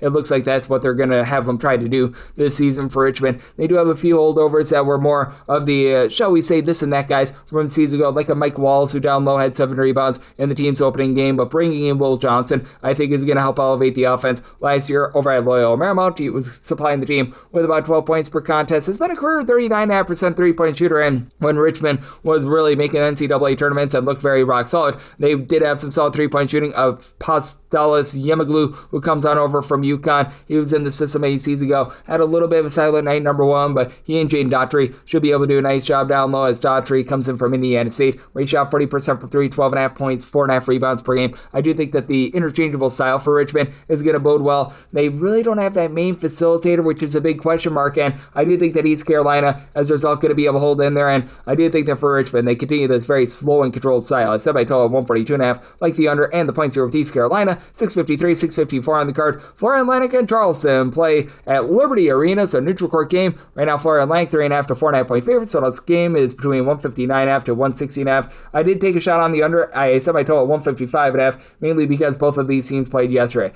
Now, Charleston is dealing with massive injuries. I will say that right now. It looks like Mr. Dean, first name Mr., last name Dean, is out of the fold. Connor Hickman, he's out. You're pretty much dealing with 3 or 4 different guys that are going to be out for this Charleston team. So there's a lot of guys that came over in the offseason that they're going to be without, but still, you have quite a few guys that are returning from a season ago, like Jackson Prunty is a main guy that they're probably going to be looking to in this game. You had Martin Kalu, who comes on over as a freshman from Germany. He looked very rock solid yesterday with 22 points in that one, and this is still a Charleston team that's able to bomb it from three. They were shooting about 35.5% from three-point range season ago, and even with all the injuries, that should not really be taking a step back. The question is, are they going to be able to hold up defensively? And Florida Atlantic, in that opening night game against Boston College, they did not look great offensively. They were down 66-61 with about 50 seconds remaining, and they do bring in Cannon Carlisle, who I remember at Stanford 2 seasons ago, he was averaging double figures. Last year at Indiana, it was just not great, to say the least, but I mean, it's a team that clearly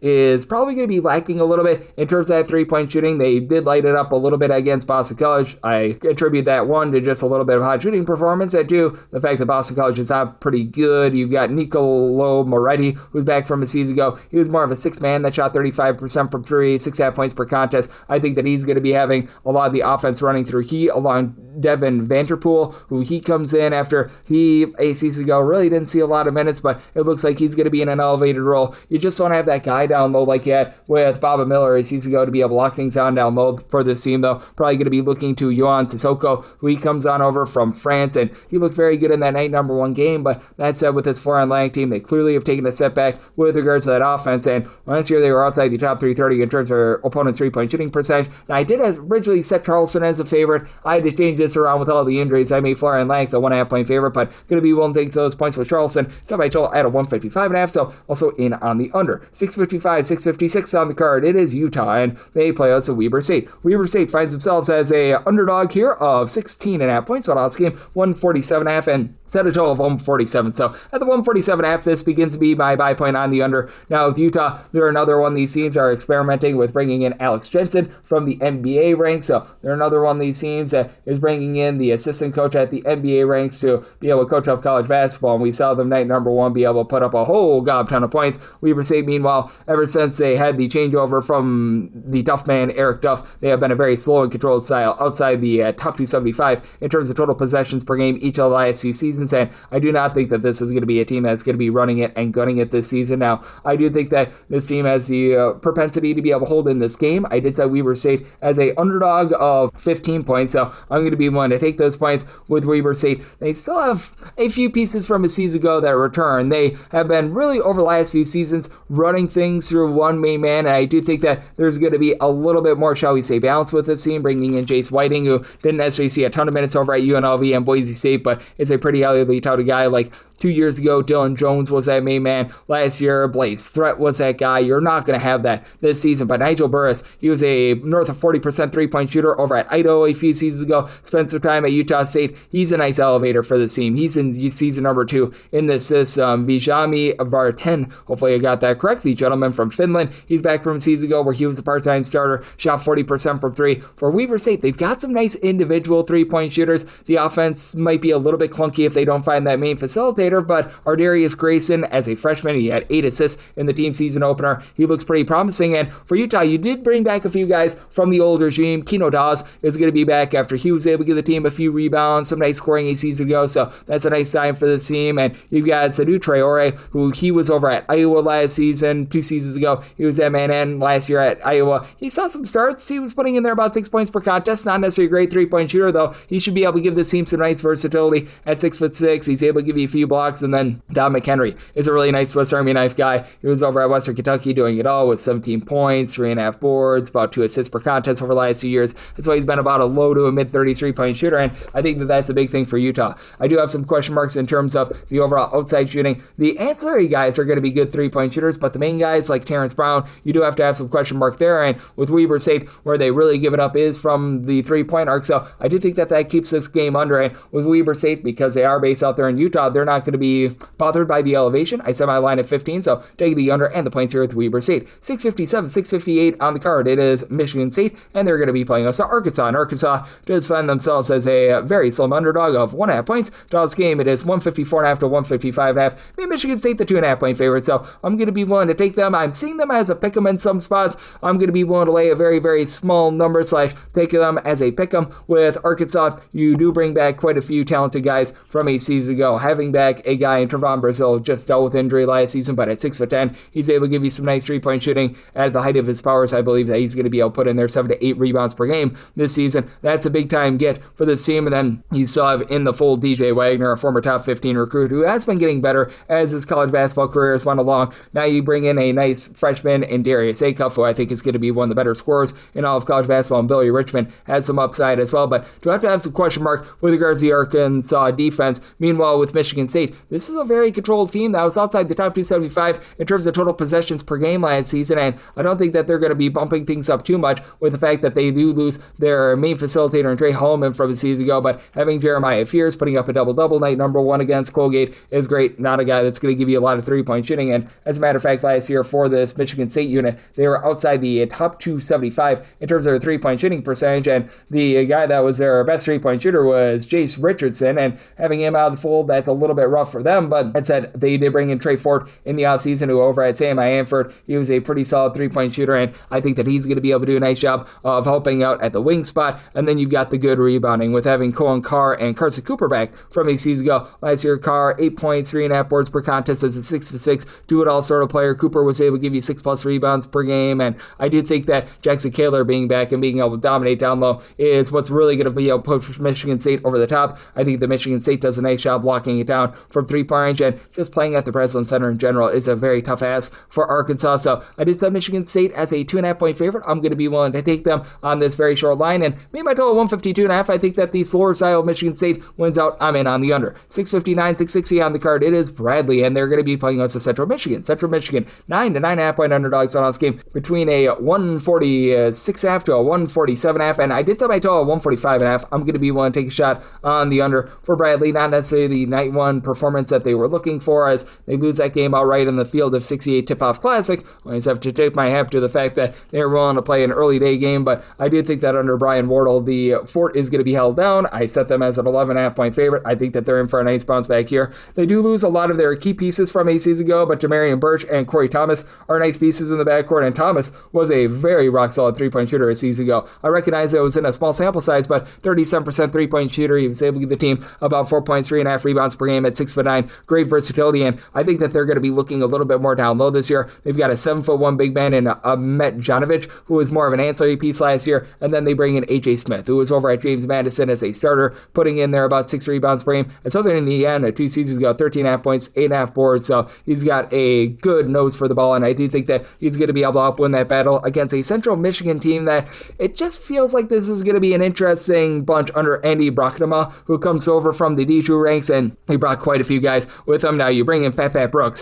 which that's a great name. He was over at Michigan last season, former top 250 recruit that couldn't get out there on the floor, and it does help that you've got Ronnie Johnson coming in from Tennessee Tech, a nice off-the-ball sort of guy that last year had 13 points per game, shot 40% from three-point range, so that's going to be able to help elevate the team a little bit. This is a very much undersized team, though. Nick Mullen, he should be able to see some good minutes down low for the team. He comes in from the non-D1 ranks, and he came over with Mr. Brockma. You've got a 7-footer Nathan Clearbrook, who he's not too much of a scorer. He's another one of those guys that began at the non-D1 ranks, so you've got a lot of guys that are taking a massive step up. I do think that it might be a little bit disjointed with regards to the offense with so many moving pieces, and I do think that for Central Michigan, they are going to be a little bit out of sorts trying to learn this style, even though you do have a few guys that come on over from the D2 ranks. I do think that Bradley, a typically very slow and controlled style, they are going to be getting back to their roots. I think that they're going to do a nice job down low of controlling this game, so semi-total 145.5. I like the under with Bradley. One to lay up to 11 with them. 661, 662 on the card. Belmont plays host to Tennessee State. Tennessee State finds themselves as a pretty good size underdog here of 12.5 points.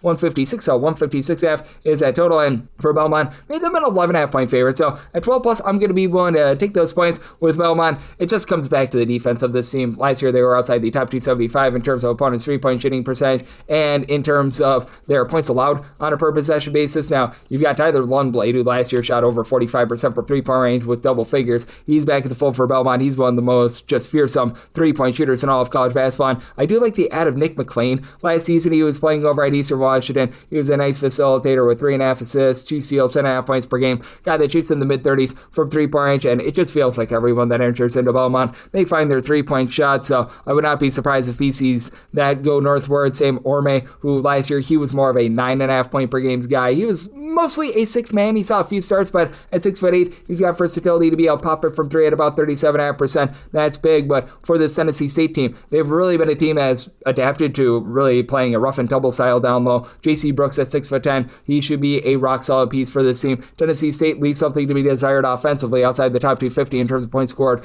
on a per-possession basis last season, but they do a nice job of grabbing their own misses. This is a unit that last season, they were a top 25 team in terms of percentage of their missed shots that resulted in an offensive rebound, so they are going to be able to get those second and third chances, and I think that that's going to do a nice job in terms of being able to just give them a chance in this game to be able to hold in there. And then you've got Travis Harper, who's really the head of the stake with regards to backcourt. Yet in the first game of the season, it was against a non-D1 team, 15 points, 15 rebounds. I don't necessarily think that he's going to be able to continue that moving forward, but that said, when you take a look at what he was able to do last season as a starter, 10 points, 4 boards, steal and a half per contest. He does a really good job of just being the table setter for the team, and I think that he's going to continue to do that moving forward. And additionally, with the Tennessee State team, I do think that they're going to be able to do a nice job in terms of both shot blocking, and they're a team that does a nice job in terms of generating turnovers. Now, they themselves were outside the top 280 in terms of their ball security, but they forced 13 turnovers per game 8 seasons ago. I do think that they're going to be able to put a little bit of pressure on this Belmont team. I do think that this is going to be a very up-tempo game as well. Tennessee State in the top 50 in terms of total possessions per game 8 seasons ago, so semi-total at a 159.5. I'm going to be willing to take a shot on the over, but at north of 12, I'm going to be willing to take those points with Tennessee State. 663, 664 on the card. UT Rio Grande Valley is going to be on the road facing off against Southern Utah. Southern Utah is 1.5 to 2.5 point favorite and a total of 159.5. I set Southern Utah as a 4-point favorite, so I'm going to be willing to lay the number. Now, for UT Rio Grande Valley, they're not going to be too bothered by the style that you've got for Southern Utah. Southern Utah last year, they force you inside. They were number 1 in all of college basketball in terms of lowest percentage of opponents' field goals that came from 3-point range.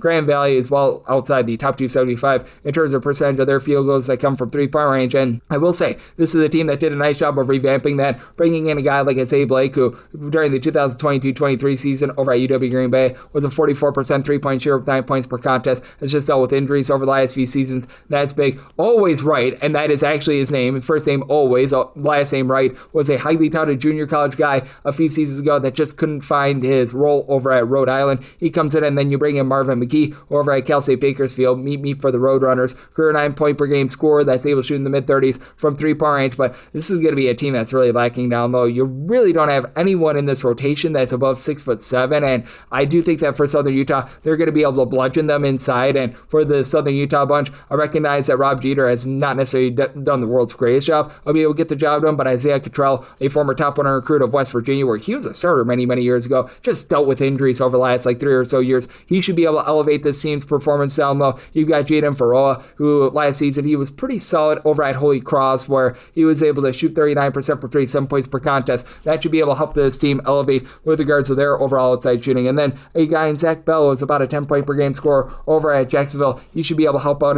with that as well. You've got just a lot of size around the perimeter for the Southern Utah team. The main question mark is going to be the point guard spot. They're probably going to be looking to the freshman Elijah Duvall to have the ball in his hands quite a bit, and for most schools, that's a little bit of a concern, but Grand Valley, not a team that I think is going to be going out there generating a lot of turnovers, and I do think that for Southern Utah, they do find a way to be able to get the job done in a game where you're not going to see a lot of three-point shooting. Set my line at 4. I'm willing to lay with Southern Utah, and like the under semi-total 154, 665, 666 on the betting board. It is UNLV playing against Chattanooga, and the Mocs find themselves as underdogs of 4.5 points. So last game between 153.5 to 154.5. I do like this under. I set my total at 148.5, and a big reason why I like the under. Chattanooga's in a back-to-back spot. They played on the road at St. Mary's yesterday. That's out there in the state of California. So they had to cross straight state lines. They're coming off of a late-night game on Friday, and now you have to go against UNLV. Truth be told, I am recording this before that game went final, but yeah, that's not necessarily a place where you want to be if you're our good friends here in Chattanooga. They flip over the entire backcourt from a season ago. They pretty much lose each other top 4 scores from a year ago, so that is something that is of big concern to them. Now for UNLV, they are currently dealing with quite a few injuries. Their 7-footer that came in the transfer portal, most likely going to be out for quite some time as Emmanuel Stephen. He's dealing with injuries, so that's not necessarily great, to say the least. Trey Gibson Lawhorn, he's figuring to be the main man for this team. He had 18 points in that season-opening loss against UT Martin, but I do think that having Miles Shea most likely going to be out for this game, but there's a chance that he's going to be able to play. I know that there's been a little bit of speculation there that elevates this team, and then additionally, if you don't see him out there on the floor, you're probably going to be getting a lot of Howie Fleming, who he was over at UT Rio Grande Valley last season, and over at Grand Valley, he's putting in their 12 points, shot 42% from 3. Guy's played 17 years of college basketball, and on the flip side for Chattanooga, you have a team that very much loves to bomb it from 3, and every year under Coach Dan Earl, they've been in the top 15% of their shots that come from 3-point range, and the addition of Teddy Washington, I think, is nice. He was over at Southeast Missouri State last year, supplying that team with 12-plus points, 6-plus boards, a block, a steal. He does a little bit of everything, but he's not too much of a 3-point shooter. You're probably looking at Billy the Kid Smith to be able to give you some outside shooting. Last year at Bellarmine, shot 38.5% from 3, 14 points per contest as a 6'7", a little bit of a combo guy, but they're going to have a tough time matching up with the size of UNLV. Losing all those main facilitators from a season ago means that they're going to be putting a lot on the plate of Brendan Watkins, who, he's been solid over at North Dakota State and VMI. Last year at North Dakota State, 6.5 points per contest, career 36% 3-point shooter, but again, in a back-to-back spot, you have to wonder how much this team is going to have their legs under them, and I do think that for UNLV, this is a good get-right spot for them. So, say UNLV is an 8.5-point favorite, I'm willing to lay the number, and I do like this little under semi-total 148.5, 667, 668 on the board. It is Cal Poly on the road facing off against Seattle. Seattle is a pretty mid-sized favorite here, anywhere between 9.5 to 8.5 points. Draw this game between 158.5 to 159.5, and semi-line at 8. I'm going to be willing to take the points for Cal Poly. Apparently, there was an opener of 12 on this one. I missed that one, but that said, with regards to Cal Poly, I do think that their up-tempo style is very much going to be able to keep them lively in this game. It's very clear that you've got two different styles. Cal Poly was a top 10 team in terms of total possessions per game last year. You had Seattle outside the top 250 with that regard. And Cal Poly, they do have quite a bit of turnover from a season ago, but I do think despite the turnover that Mike DeGeorge, who is a really good Division II coach, he's going to get the most out of this roster, as it looks like Peter Benjai, who's really the main of their top 5 guys that were top scorers from the season ago, is really going to be having a lot to do with that. And Jake Davis, he has come in and he's given the team 9 assists in the first 2 games of the season. He should be a nice rock solid piece in the backcourt, comes on over from Illinois. And you've got a few of these guys that they do come in as transfers, and then you've got a guy in Austin Goody, who at 6'7", comes in as a freshman. He should be rock solid right away. And this this is a Cal Poly team that has a little bit more size than a season ago, and that's big because this is a Seattle unit that they are going to be looking to really pound teams down low. Seattle is a bunch that has question marks with regards to their three-point shooting. John Christofilis 2 seasons ago shot 40% from 3. Last year shot below 30% from 3. I think that he's going to be probably somewhere between A and B. You bring back Malik Arrington, who was able to give the team 4 assists per contest last season, and Braden Maldonado is a guy that I like. He was averaging 9 points per contest for this team with about a steal and a half per contest. He did shoot 39% from 3-point range, so those two guys are very rock solid. And then you bring in John Suk-Yo, who just was never able to find minutes when he was over at Gonzaga, but he's a 6'8", little bit of a project player from South Korea. He's got some good versatility, a really positionless sort of guy. And then Haran Don, he's not going to give you anything from the outside, but he's another guy that comes in from overseas, and he was pretty solid down low for the team a season ago in limited minutes, a little bit more of a defensive stopper. He's got a bit of upside as well, but I do think that with this Cal Poly team, the way that they always love to run and shoot, I do think that they're going to be able to hold in there. I do think that Seattle going to have a little bit of a tough time with that. We have seen the Seattle team be able to generate some turnovers. They got 18 turnovers in that night number 1 game that they played against Denver, and I do think that this game is going to be a little bit sloppier, especially with Cal Poly taking on a little bit of a different backcourt, having a lot of adjustments there. So I did set my total at a 154. I'm going to be willing to take a shot on the total under, and I'm willing to take the points here with Cal Poly. 669, 670 on the card. It is Nevada, and they're going to be playing against Pacific. Pacific is a 10.5 point underdog total on this game between 142.5 to 143.5. Set Nevada is a 16.5 point favorite. I'm going to be willing to lay the number. Nevada is not going to allow Pacific to get second chances, as for Nevada, they were top 30 team last season in terms of defensive rebound percentage. Opponents grabbed less than 24% of their missed shots as an offensive rebound.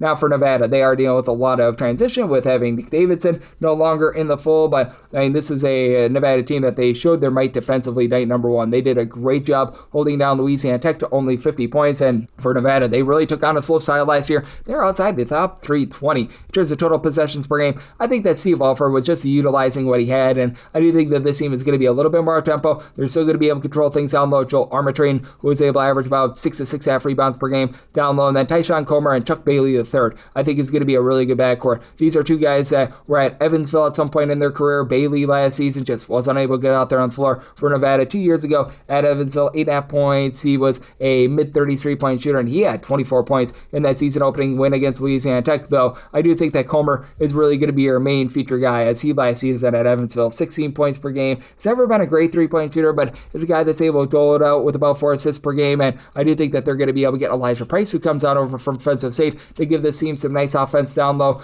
On the other side for Pacific, they do lose that main facilitator in Lamar Washington, and I actually think that they had a great transfer portal haul, as you're bringing in a guy like a TJ Wainwright, who is a double-figure scorer, Robert Morris that's able to bomb it from 3. The main guy that they maintained from last season was their top scorer, in Elias Rolfe, who he came over with his coach from the country of Canada, actually, and last year he was able to give the team 15 points per contest. Can shoot it from 3 at 6'7". You probably would prefer him not to, but have some question marks down low with this team, as you've got Casey Bikwe, who began his career over at Oregon State and Washington, has just traveled around. He only saw 8 minutes night number 1. And Alexis Marmayoles, they only played him for 7 minutes in that season opening game, and that surprised me because Marmayoles, he a season ago over at Lamar was a very good player out there in the Southland. 14.5 points per contest, 38.5% 3-point shooter. He's able to give you a pair of assists per contest. Just a nice little safety stuffer. And then Jaden Clayton, he's a guy that comes on over after he spent some time out there in the Northeast over at Maine, and he's a guy that's able to help facilitate as well, but you do have a little bit of a shortage of 3-point shooting with this team. I do think that they're going to have a bit of a tough time down low with this Nevada team, so set Nevada as a 16.5 point favorite. Want to lay the number. Pacific was well outside the top 250 in terms of points allowed on a per possession basis. Think that they'll struggle there this year as well. I did set a total to where I'm going to be in on the over, as I made my total a 144.5. 671, 672 on the card. It is Oklahoma. They're on the road facing off against Gonzaga.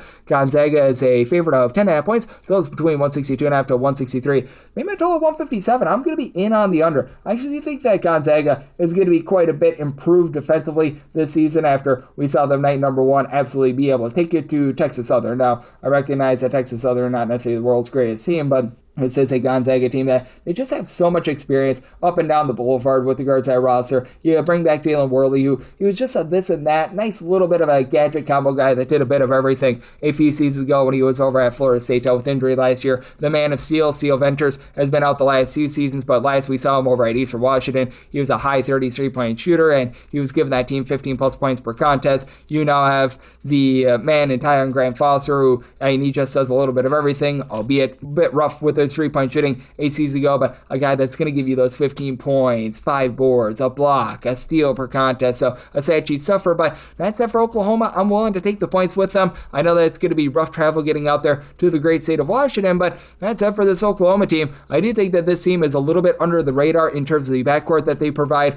Love the fact that they bring in Xavier Brown, who is a 15-plus point per game scorer over at St. Joe's, and a nice three-point shooter that's able to give you a little bit of facilitation. I do think that matching up with Graham Ike is going to be rough for Oklahoma, as Ike, he was one of the most efficient big men in all of college basketball last year, and he should be in for a big year this year. But Muhammad Wagyu, he had a double-double in that first game against St. Francis, Pennsylvania, 16 points, 7 boards at 6'10". I think that he's going to be able to hold his own, and then Nigel Pack is now finally healthy. He was a big part of that Miami team that made the Final Four a few seasons ago. He's able to facilitate, he's able to shoot it well from 3-point. I think Oklahoma remains lively, and I do think that with Oklahoma, they're never going to quite go back to that super slow Porter Mosier style that we saw at Lake Loyola Chicago and the beginning of its tenure over at Oklahoma, but I do think that they're going to be playing a little bit more in control. I did set my total 157. I like the under, and at anything north of 9, I'm going to take the points with Oklahoma. Now we get the extra games. The normal betting board picks are complete, but there are some extra games today, so we go into the bonus. 306-549, 306-550. It is Alcorn St, and they are on the road against Minnesota, this state with the smallest strengths in the union. Minnesota is a 30.5 point favorite. Total is between 161.5 to 162.5. Semi-total 151. I'm in on the under. For Alcorn State, they played a harebrained game night number 1 against Florida State where they gave up over 100 points, but you saw them restore order against South Alabama. Actually held in that game. They lost that game 76-70, and Jake Morton, who is a former assistant over at Florida State, he now takes over this program, and I think that he's going to be able to do a relatively okay job with being a disciple of Leonard Hamilton. He's certainly not going to be playing super duper slow, but Nico Medved's Minnesota team I don't think is going to be super up tempo. They held Gardner-Webb to 60 points tonight, number 1 for Minnesota, and Nico Medved has had Colorado State playing at a rate outside the top 250 in terms of total possessions per game each out of the last 5 years. They might play a little bit faster this year, especially with adding Cade Tyson, who 2 seasons ago when this guy was at Beaumont, he was absolutely magnificent. He was averaging 16 points on 46.5% three-point shooting. North Carolina just refused to play him last season, so like the upside there, but this team is going to be rough and tumble down low. Jalen Crocker-Johnson, he comes on over with Mr. Medved from Colorado State. He had 14 rebounds in that season opening game against Gardner-Webb. Robert Viola spent quite a bit of time at San Jose State. He's a guy with quite a bit of size at about 6'8", that he last season was pulling in there about 7.5 boards, a block and a half per contest, and then Bobby Durkin gives you some good versatility. He over at Davidson last season at 6'7", shot in the mid-30s from 3, 13.5 points, 6 boards per contest, but I do think that Alcorn State is being dogged just a little bit too much here with Alcorn State. I love what they showed me against South Alabama a few days ago. Shane Lancaster in the first 2 games has had a combined 37 points, and Nick Woodyard was a solid player over at Stony Brook last season where he was giving the team 5.5 points, 3 boards at 6'6". Is not a guy that really gives you any sort of 3-point shooting, but he does a nice job being down low, and Amari Hamilton is one of the main holdovers from a season ago. He, I think, is going to be able to do a okay job of holding his own down low along Tyson McDaniels, who he has come over and he has been able to give this team quite a bit of something, 9 rebounds in the first 2 games of the season, and I do think that with Alcorn State, it's going to be a little bit rough for them with an early tip time, 11 o'clock a.m. Central Time, but I think that they hold their own. I think that both of these teams are going to be a little bit sleepy on offense. Set my line at 21, taking those points with Alcorn State, and I do like this total under as well. 306-551, 306-552. It is Penn State on the road against New Haven. New Haven is a sizable underdog here of 14 to 14.5 points. So last game is 145.5. New Haven just played a game yesterday, and they lost to Columbia, and they couldn't even get to 60 points against a Columbia team that was ghastly on defense last season. This New Haven team was 12-17 at the Division II level last year, and they lost 4 of their top 5 scorers from a year ago, and they don't bring in a single guy via the transfer portal that has Division I experience. I set Penn State here as a 23.5 point favorite. I'm going to be willing to lay it.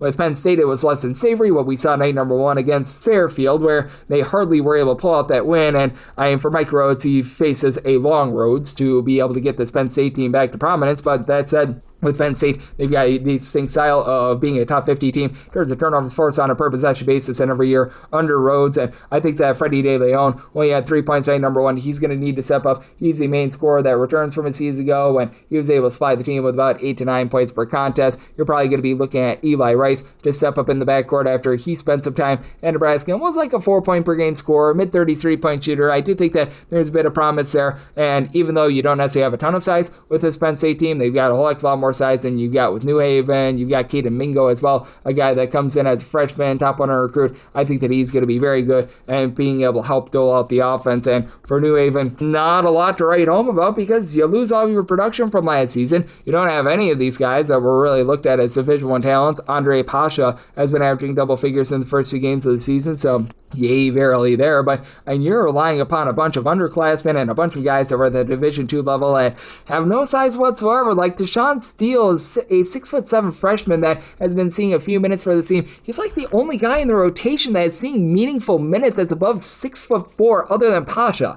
Like, this is going to be a bludgeoning in my opinion. I did set my total 147 at Penn State likes to run it and gun it, so I do think that this New Haven team gets to take it to them. I like the overhand. I'm going to lay it here with Penn State, 306-553, 306-554. Florida A&M is going to be playing us at Kennesaw State. We give our ode to Lane Kiffin, go Owls, as Kennesaw State is a 9.5 point road favorite. 167.5 is the total. I set my total 156.5. I'm in on the under. Now, Kennesaw State was a top 55 team in terms of total possessions per game a season ago, but they really like three-point shooting. They were outside the top 275 in terms of their three-point shooting percentage, but Kennesaw State actually did a relatively solid job for a mid-major team in terms of being able to bring back a lot of that talent from a season ago. Now, I think that the number has just gone a skoge a bit too far. I set Florida A&M as an 8.5 point underdog. I'm going to be willing to take those points, but you've got Simeon Cottle back, who last year was giving the team 18 plus points. He was able to do all 3 plus assists per contest. Absolutely love what he's able to bring to the table. Perry Smith Jr. was a rock solid piece over at NC Central with about 5 rebounds per game. He comes in, and Darius Washington III is a nice freshman that had 9 points, 5 assists in that first game of the season for Kennesaw State. Brandon Skipper-by-Lou has been in this program for quite a while. He should be able to elevate them as well. And then on the other end, you've got a Florida A&M team that they are now under the tutelage of Charlie Ward, and Charlie Ward utilized his football connections to bring in Anquan Bolden Jr. Anquan Bolden played at Florida State, so now his son is playing for Charlie Ward. I find that to be absolutely hilarious, and he was about a 7 point per game scorer over at Buffalo last season. Not a guy that's going to light you up from 3-point range. This team is probably going to be running a lot through Micah Octave, who comes on over from Alabama State. Last season, he started that, supplied the team with about 5 points, 5 rebounds per game. He's never really been a great 3-point shooter, and Florida A&M is going to be leaving quite a bit of something to be desired with regards to that 3-point shooting. You're probably going to be looking at Jordan Chapman in the backcourt to be able to elevate that, as he's one of the main holdovers for Florida A&M last year. 8.5 points per contest, was shooting 40% from 3-point range, and this is a unit that does have a little bit of size with Caleb Washington, a 6'8" big man returning from last year from Florida A&M. He was averaging about 7 points, 4 boards per contest. I think that he's going to be able to do a solid job of holding his own down low against a Kennesaw State team that last year they were a top 55 team in terms of percentage of their missed shots that resulted in an offensive rebound, but they did lose a few of their big men from a season ago. I also think that Yaquan Saunders coming on over from Hofstra is going to be big for this Florida A&M team. He was a part-time starter that was able to give a little bit of facilitation, 6 points. Again, not a great 3-point shooter, but I think that Florida A&M is going to be able to play a little bit of a tough mindset with regards to their defense. They need to clean up the 21 turnovers that we saw night number 1. I think that those turnovers might be a big reason why you stay under with regards to this total. So I did set my total 156.5, like the under, and with Florida A&M, they're facing off against a State team that they themselves had 13 plus turnovers per game last season. I'm going to take those points, set them as an 8.5 point dog. 306-555, 306-556. Delaware State is on the road facing off against Syracuse. Syracuse is a very big size favorite here of 24.5 points. 159.5 is the total, and in Syracuse, I made them a 19.5 point favorite. I'm going to be able to take the place with Delaware State. I actually really like what Syracuse did in the offseason. Nathan George, he comes on over after he was averaging about 5 assists per contest over at Georgia Tech, so I think that he's going to do a nice job of being able to point this offense in the right direction. You've got Carmelo Anthony's son who comes into the fold. You like that, and J.J. Starlin, who's always been a double-figure scorer. He now has less on his plate with George coming in, being the main facilitator. That allows him to play a little bit more off the ball. I think that that's going to be very big, and Donnie Freeman, who missed much of last season due to injury, he should be able to give the team 6 plus rebounds per contest. But for Delaware State, even though they do lose some of their rough and tumble from a season ago down low, I do think that they're going to be able to hold in there. And with Delaware, the Blue Hens losing to a Division II school yesterday, they might now be the best school out there in the state of Delaware. As Zion Bethea is a guy that I really like. He's been around the block. This is someone that, if I'm not mistaken, began his career over at Hofstra. He's had a few stops out there out west, and Now he comes into the program and he made his presence known right away. He was able to put in their 20 points in that season opening game. So I do like what he's able to give to this unit. Ponce James was a nice 3-point shooter that was more of an ancillary piece. And Corey Perkins has always been a pass first guy. Career like 5-point per game scorer, but a guy that'll give you 3 assists per game. Now the question becomes, with so many guys that are missing from down low a season ago, where are the rebounds going to be coming from? You've got Bethea, who actually had 8 rebounds in that season opening loss for this team. So he's probably going to be looked to do quite a bit of that. You're probably going to be looking to, I hope I get this correct, Mazabini Aminu. We saw some solid minutes tonight, number 1. He's saying 6'10", a little bit of a project big man that comes in from the non-D1 ranks, so they're probably going to be looking at him to hold it down. And Amir Santos, he comes over from the non-D1 ranks as well. He's probably going to be able to give you a little bit of rebounding as well. Syracuse is going to be able to win that battle down low, but Syracuse 2 years ago, they were really good at being able to generate turnovers. Last year, that was very lackluster, and you've got a Delaware State defense that is pretty solid with regards to their interior defense. They've been able to beat things up with regards to their backcourt as well, and I do think that this Delaware State team holds in there. I set my line at 19.5. I'm going to be willing to take those points. I made my total a 151.5 as well, so I'm going to be in on this total under 306-557, 306-558, and JIT is going to be playing us at Fairfield. The Stags of Fairfield are 5 to 5.5 point road favorites. So on this game, 144.5. I said NJIT is a 2.5 point favorite. I like them outright on the money line. Well, NJIT did lose Tariq Francis from a season ago. We saw them go out there in their first game against Fordham. They were able to get the job done outright on the money line, and it does feel like this coaching staff does have things going in the right direction. They had to move on from Tim Moore in the offseason as well, so there was a little bit of mixing and shaking that had to happen in the front court, but it feels like they've been able to find their groove, and they should be able to do a solid job against a Fairfield team that I have some question marks with the way you're going to be able to get down low. Now, Fairfield, a very solid effort, night number 1 against Penn State as well. They lose that game, but they lose by single digits as Braden Sparks had 25 points in that one. They're probably going to be looking to Cam Esteves to be able to do quite a bit in the backcourt. He was over at Rhode Island last 2 seasons, where you go back 2 seasons ago, he had 7 points per contest, shot about 41.5% from 3-point. Not necessarily a primary facilitator, but that's why you've got Deuce Turner down for what, who began his career over at Bucknell and San Diego, and last season over at UC Santa Barbara was a very rock solid 6th man for that team as well. Has never really been a guy that has had the ball in his hands a ton, but has always been a nice off-ball scorer. Go back 2 seasons ago at San Diego, shot about 37.5% from 3, was able to slide the team with about 15.5 points per contest, so you like that for this team, and they only had 7 turnovers in that game against Penn State. That was very encouraging, but they failed to get past 70 points as well, and other than Brandon Benjamin, you do have to have some question marks down low with what you're going to be able to get out of the squad. And for NJT, what I think is going to be key for them to be able to win this one is having Jordan Rogers go off the way that he did night number 1 against Fairfield. He looked very good. 11.7 boards, 6 assists in that game. And last season, he really came on strong in the second half of the season at 6'6", shot over 43% from 3, 4.5 points, 4.5 boards. And it feels like he's taking the onus on himself to be able to provide some scoring. And then you're bringing back Ari Fulton, who he last year provided the team with 7 points, 5.5 rebounds per game. Lots of interchangeable 6'6", 6'7" guys. Quentin Duncan, I thought, was a nice addition in the backcourt as well. And I do think that with this team having just a bit more size, I think that NJIT brings a fight to Fairfield and finds a way to be able to get the job done in what I think is going to be a bit of a lower scoring battle. Semi-total 140.5, like the under, and NJIT on the money line. 306-559, 306-560. Binghamton is going to be playing us at Niagara. Niagara is a 2.5 to 3.5 point dog. 139.5 is the total, and I did semi-total 133.5. I like the under. Niagara, under Greg Pulse, has always been a team that has been outside the top 275 in terms of total possessions per game. Binghamton left something to be desired defensively last season, 238th in the country in terms of points allowed on a per possession basis, and boy, Niagara last season was not a great year for them defensively, 267th in terms of points allowed on a per possession basis. Niagara, they were 2 seasons ago on the road, one of the better 3-point shooting teams in all of college basketball, took a massive step back last season. I do think that as a result, Binghamton, they are going to be able to find a way to be able to persevere, get the job done. I set Binghamton as a 3.5 point favorite, so right now I'm seeing a 2.5 out there. I'm going to be willing to lay the number. Binghamton was pretty solid at not allowing opponents to get second and third chance opportunities last season, but they did have to have a lot of moving parts out there in their own front court. But that said, I do think that with Binghamton, what's going to be able to guide them to victory is just having a little bit of versatility and some interchangeable parts, and bringing in Jeremiah Quigley, who's a double-figure scorer 2 seasons ago over at Iona. That's a great place to be able to start. And then you bring in Demetrius Lilly, 17 points, 13 rebounds in the team's opening game at LaSalle last year. He was putting in there about 4 boards, 8 points per contest. He's a very rock-solid big man that I think is going to be able to win that battle down low for Niagara, other than when they had Harlan Obiana as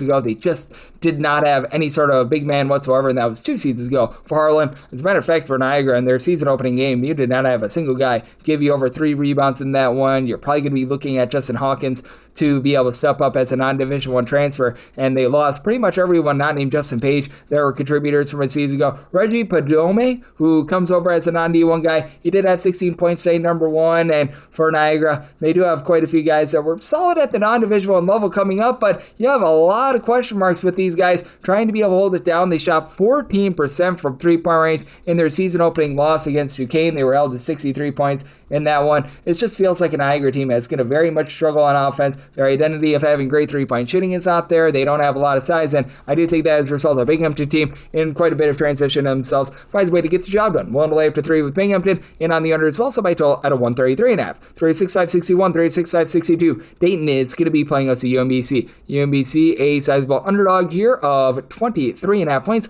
152.5 to 153 is the total, and with Dayton, I did set them as a favorite of 21.5 points. So I'm going to be willing to take the points with the UMBC. Now, with the UMBC, they're going to have a difficult time down low. There's no question about that. But that's up for the Dayton squad. I do think that it's going to be interesting to see how they flow things. I think that they're going to be getting to their defensive roots after last season. It was a little bit hit or miss on the defensive side of things for them. They brought in a lot of high-profile guys like Pasha Alexander, Zegke, that they just weren't necessarily great defensively. Offensively, they were great. Dayton was one of the best three-point shooting teams in all of college basketball last season. I do think that maybe they take a half a step back with having someone like Jordan Durkock, who he's very versatile.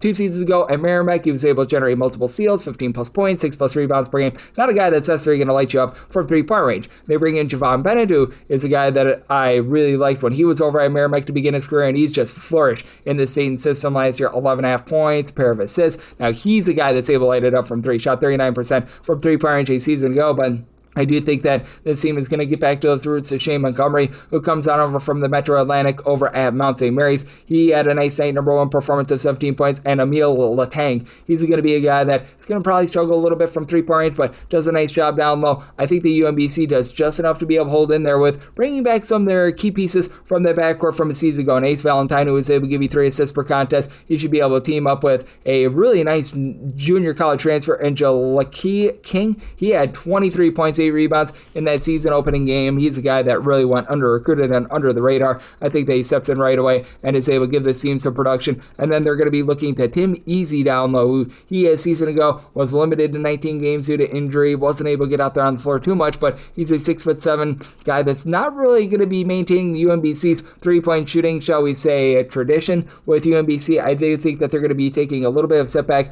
with regards to that three-point shooting, but I do think that they might be able to take a stride forward with Riley Jacobs, a freshman that has been a little bit under the radar, being able to step up, give this team a little bit of rebounding. And DJ Armstrong Jr., he is going to be stepping in after he spent quite a bit of time at the D2 ranks, if I'm not mistaken, Texas A&M Permian Basin. He was a very nice contributor over there, and I do think the UMBC finds a way to be able to hold in this game. They're pretty solid at being able to take care of the ball, and I do think that they're going to be a little bit better in the post than they have been in past seasons. So, circumstance where I set my line at 21.5, I'm going to be willing to take this points with the UMBC. I'm also in on this total under. I set my total at a 151.5, 306.563, 306.564. It is Fairleigh Dickinson, and they hope to be fairly priced as they're on the road facing up against St. Peter's. St. Peter's is a favorite of 5.5 to 6 points. Totals between 138.5 to 139. Now, we did see night number 1 just a complete and utter dump trucking, as it was Fairleigh Dickinson just not being very fairly matched against Iowa State. That said, I do think that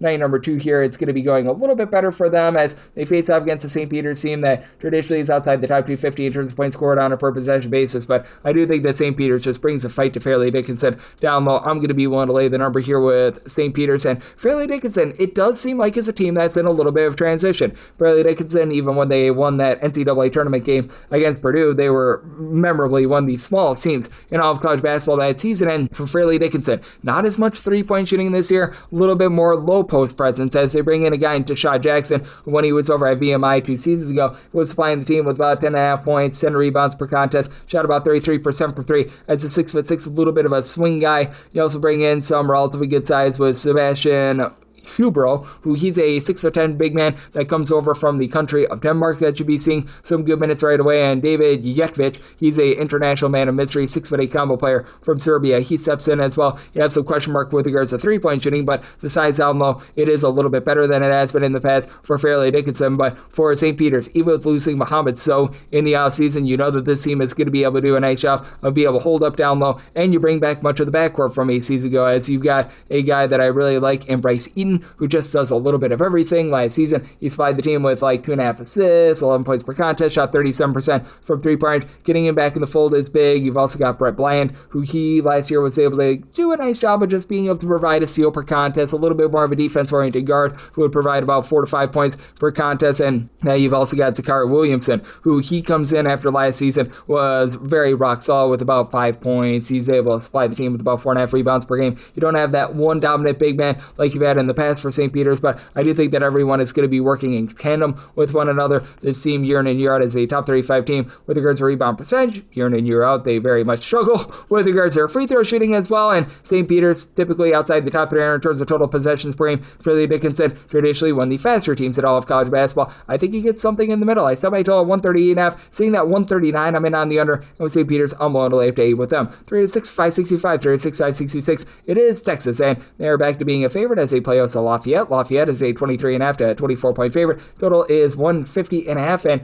with Texas, I made them a 28.5-point favorite. I'm going to be willing to lay the number with Lafayette. I do think that they're in for a little bit of a rough season, as they do lose a lot of their good three-point shooting from the season ago. Now, the good news is they're actually going to be pretty stout down low. They've got Justin Vanderbaum back, a true 7-footer that was averaging over 2.5 blocks per contest, began his career over at Boston College. Having a guy like that for a school like Lafayette is actually very, very massive, but what are you going to be able to get out of the backcourt is now the question, as Caleb Williams hopes to take a stride forward after he a season ago was averaging 11 points, shot 34% from 3 points, but now he's going to be looked to as one of the main trigger men in the backcourt. You've got Mark Butler, who's been around the block quite a bit for this unit, and I mean, he's always been a nice this and that sort of guy. He was averaging about 3 assists, 7.5 points per contest a season ago. Not a guy that shoots any threes whatsoever, though, and Lafayette, they just are not going to have any sort of an outside presence, even with Ryan Pettit back in the fold from the last few seasons, and for Texas, having the likes of Tremont Market Company in the backcourt, I think allows them to be able to dominate that backcourt game. Now, they were held down by Duke in that second half. Duke is one of the best teams in all of college basketball. This is a massive step down in college basketball in terms of competition, and you've got Lucina Traore, who comes over after he was injured all of last season over at Xavier, but you go back 2 years ago what he was doing at Long Beach State, double-double machine, 12 points, 10.5 rebounds per game. Not a guy that's going to go out there and pop it from 3, but I mean, that's a big add for them considering they lost Caden Shedrick in the offseason. I do think that Texas is going to be quite stout down low this season. I think that under the radar, being able to bring in a guy like a Matos Vadakidis from Lithuania is going to be able to let them out, a true 7-footer that in that opening game, 15 points, 8 rebounds, and Dalen Swain, who actually came over along with Sean Miller from Xavier, along with Traore. He really made a big impact in that game against Duke as well. He had 16 points, and last year over at Xavier, 11 points per contest. Again, not a guy that's going to really give you a lot from 3, but he was able to offer 2.5 assists, a steal and a half per contest. Jordan Pope probably going to be one of the main trigger men from the outside along Chendo Weaver,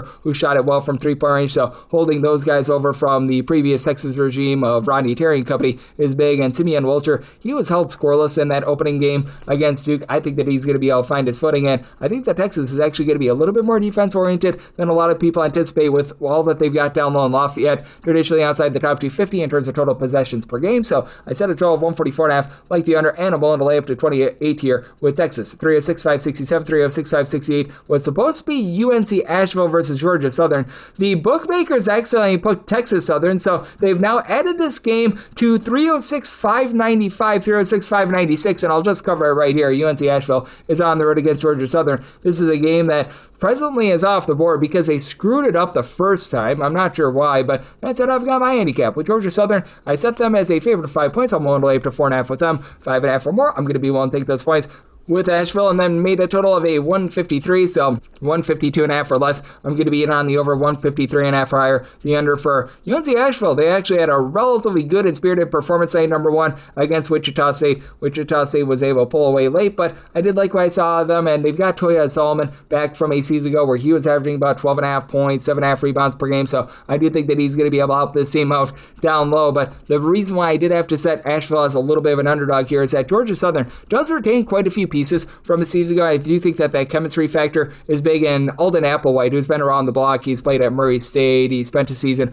over at Portland, he began his career actually at Mississippi State. I think that he's a big-time X factor. Last year shot 38% from three-point range with about 6 points per contest over at Murray State at 6'7". I think that his versatility is going to be hard for Asheville to be able to match up with. And then you've got a backcourt that involves Tyron Moore, who 2 seasons ago was just a really good scorer for this team over at Georgia Southern with 17 points per contest, went to UAB, and still was putting in there 6.5 points per contest, but decided to come back. And now you've got Spud Webb, no relation to the slam dunk champion, but he was a very good Division II player. He made his presence known right away with 16 points. And number one, Kavian White is a guy that's able to give you some rebounds and some versatility at 6'7". And for UNC Asheville, it is a backcourt that's in quite a bit of transition. They are most likely going to be looking to a lot of BJ Turner-Patrick, who's dealt with injuries over the last few seasons, but double-figure score a few seasons ago over at Charleston Southern. And then Justin Wright hopes to be Mr. Wright for this team, as he's a guy that last season over at Loyola Marymount was putting in there 11 points per contest. Go back 2 seasons ago over at NC Central, shot over 40% from 3, 16 points, 5 rebounds per game, plays a little bit more off the ball. Right now, that main ball handler spot is a little bit of a question mark. Cameron Taylor, Wright, these guys are probably going to be taking turns with that, and that does have me fading this team just a little bit more. That said, I do think that you're going to be able to get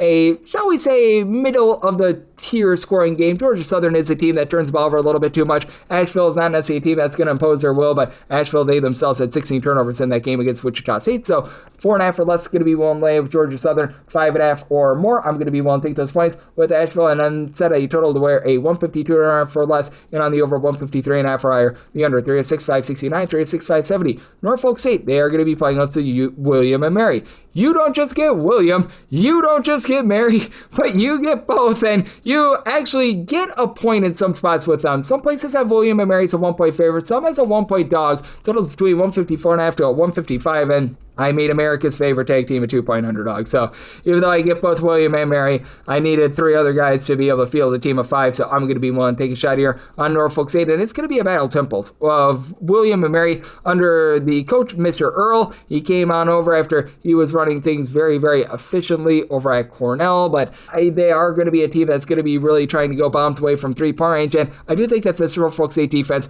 is going to be able to hold up. Norfolk State, year in and year out, they're typically a little bit of a lower tempo team. Last year, 217th in the country in terms of total possessions per game, and I just trust in this Norfolk State defense. They didn't really have anyone that gave you north of 5.5 to 6 rebounds per game a season ago, but this is a Norfolk State unit that typically they do a nice job in terms of being able to put the clamps down and really making things a little bit advantageous for you to go down low rather than bomb it from 3-point range. As for Norfolk State last season, they allowed opponents to shoot about 33.5% from 3-point range, which was a little bit below average for their standards, and I do think that it's going to be a little bit back up to snuff. And for William and Mary, they do lose quite a few of the main facilitators that they have from a season ago. Now, I do think that William and Mary is very much going to be just continuing to take hold of this Coach Earl style, and I do think that they are still going to be able to get theirs. As I did set my total 150 here north of a 150, I do like the under, but that said, with regards to William and Mary, they're going to be likely relying a lot on Chase Lowe, who a season ago, he was supplying the team with 8.5 points, 3 assists per contest, did shoot 40% from 3, but didn't take a lot of threes. You have to think that Tunbi Badi Fasisi, hopefully I said that correct, comes in from LaSalle. He's a career about 35% 3-point shooter at 6'8". He fits like a glove with regards to the system, but they're looking at a lot of guys that just have not been around this system quite a bit. Joel Emanuel, who comes on over from Fairleigh Dickinson, a fairly up-tempo style, he's going to be coming in looking to be able to help elevate the team a little bit, and I think it's going to take some time for these guys to be able to get comfortable. Meanwhile, for Norfolk State, they have lost quite a few great guards over the past few seasons, but having a guy like an Anthony McComb in the fold, who he a season ago over at New Hampshire, 13 points per game, he's going to be able to help elevate them. Now, it is a Norfolk State team that's probably going to be lacking a little bit from 3-point range. McComb last year shot below 30% from 3-point range, but a clean bill of health for Elijah Jamison is big. He was limited to 4 games last season over at UNC Wilmington, 2 seasons ago over at UW Milwaukee, 9 points, 2.5 assists, 3 boards. Again, wasn't a great 3-point shooter, but a guy that does a nice job on the defensive side of things as well. And then having Keontae Lewis down low is really going to be a big help. He was over at Wagner, where where he was a rough and tumble guy that would give you 5 boards, just under a block per contest. I really like what he brings to the table, and I do think that Norfolk State going to be able to win from within and guard the perimeter. I set my total at a 150. I like the under, and with Norfolk State as a 1-point favorite or a 1-point underdog, I'm going to be willing to take a shot on them. 306-571, 306-572. It is Air Force, and they're going to be playing us Austin Peay. The Governors are an underdog of 1.5 points on this game. It is 140.5, and with Austin Peay, I made them the favorite of 1.5 points. I'm going to be willing to take them on the money line. I recognize that going up to elevation over there at Colorado Springs is not easy, but Air Force has not had a lot of a home court advantage over the last few seasons. It's just been relatively sad and pathetic for them, and I think that's going to continue to be sad and pathetic for Air Force. Not necessarily the world's worst night number 1 effort against Belmont, but they have lost so many of their main contributors from the last few seasons that it's not even funny. And you've got a 7-footer in Wesley Chelakowski, who last season averaged 2.1 rebounds per game. How are you 7 feet tall and average less than 2.5 rebounds per game? Puzzled me that, but Caleb Walker is probably going to be getting the keys to the car this season after he last season was a little bit more of a 6th man with about 6.5 points, 3 rebounds per game.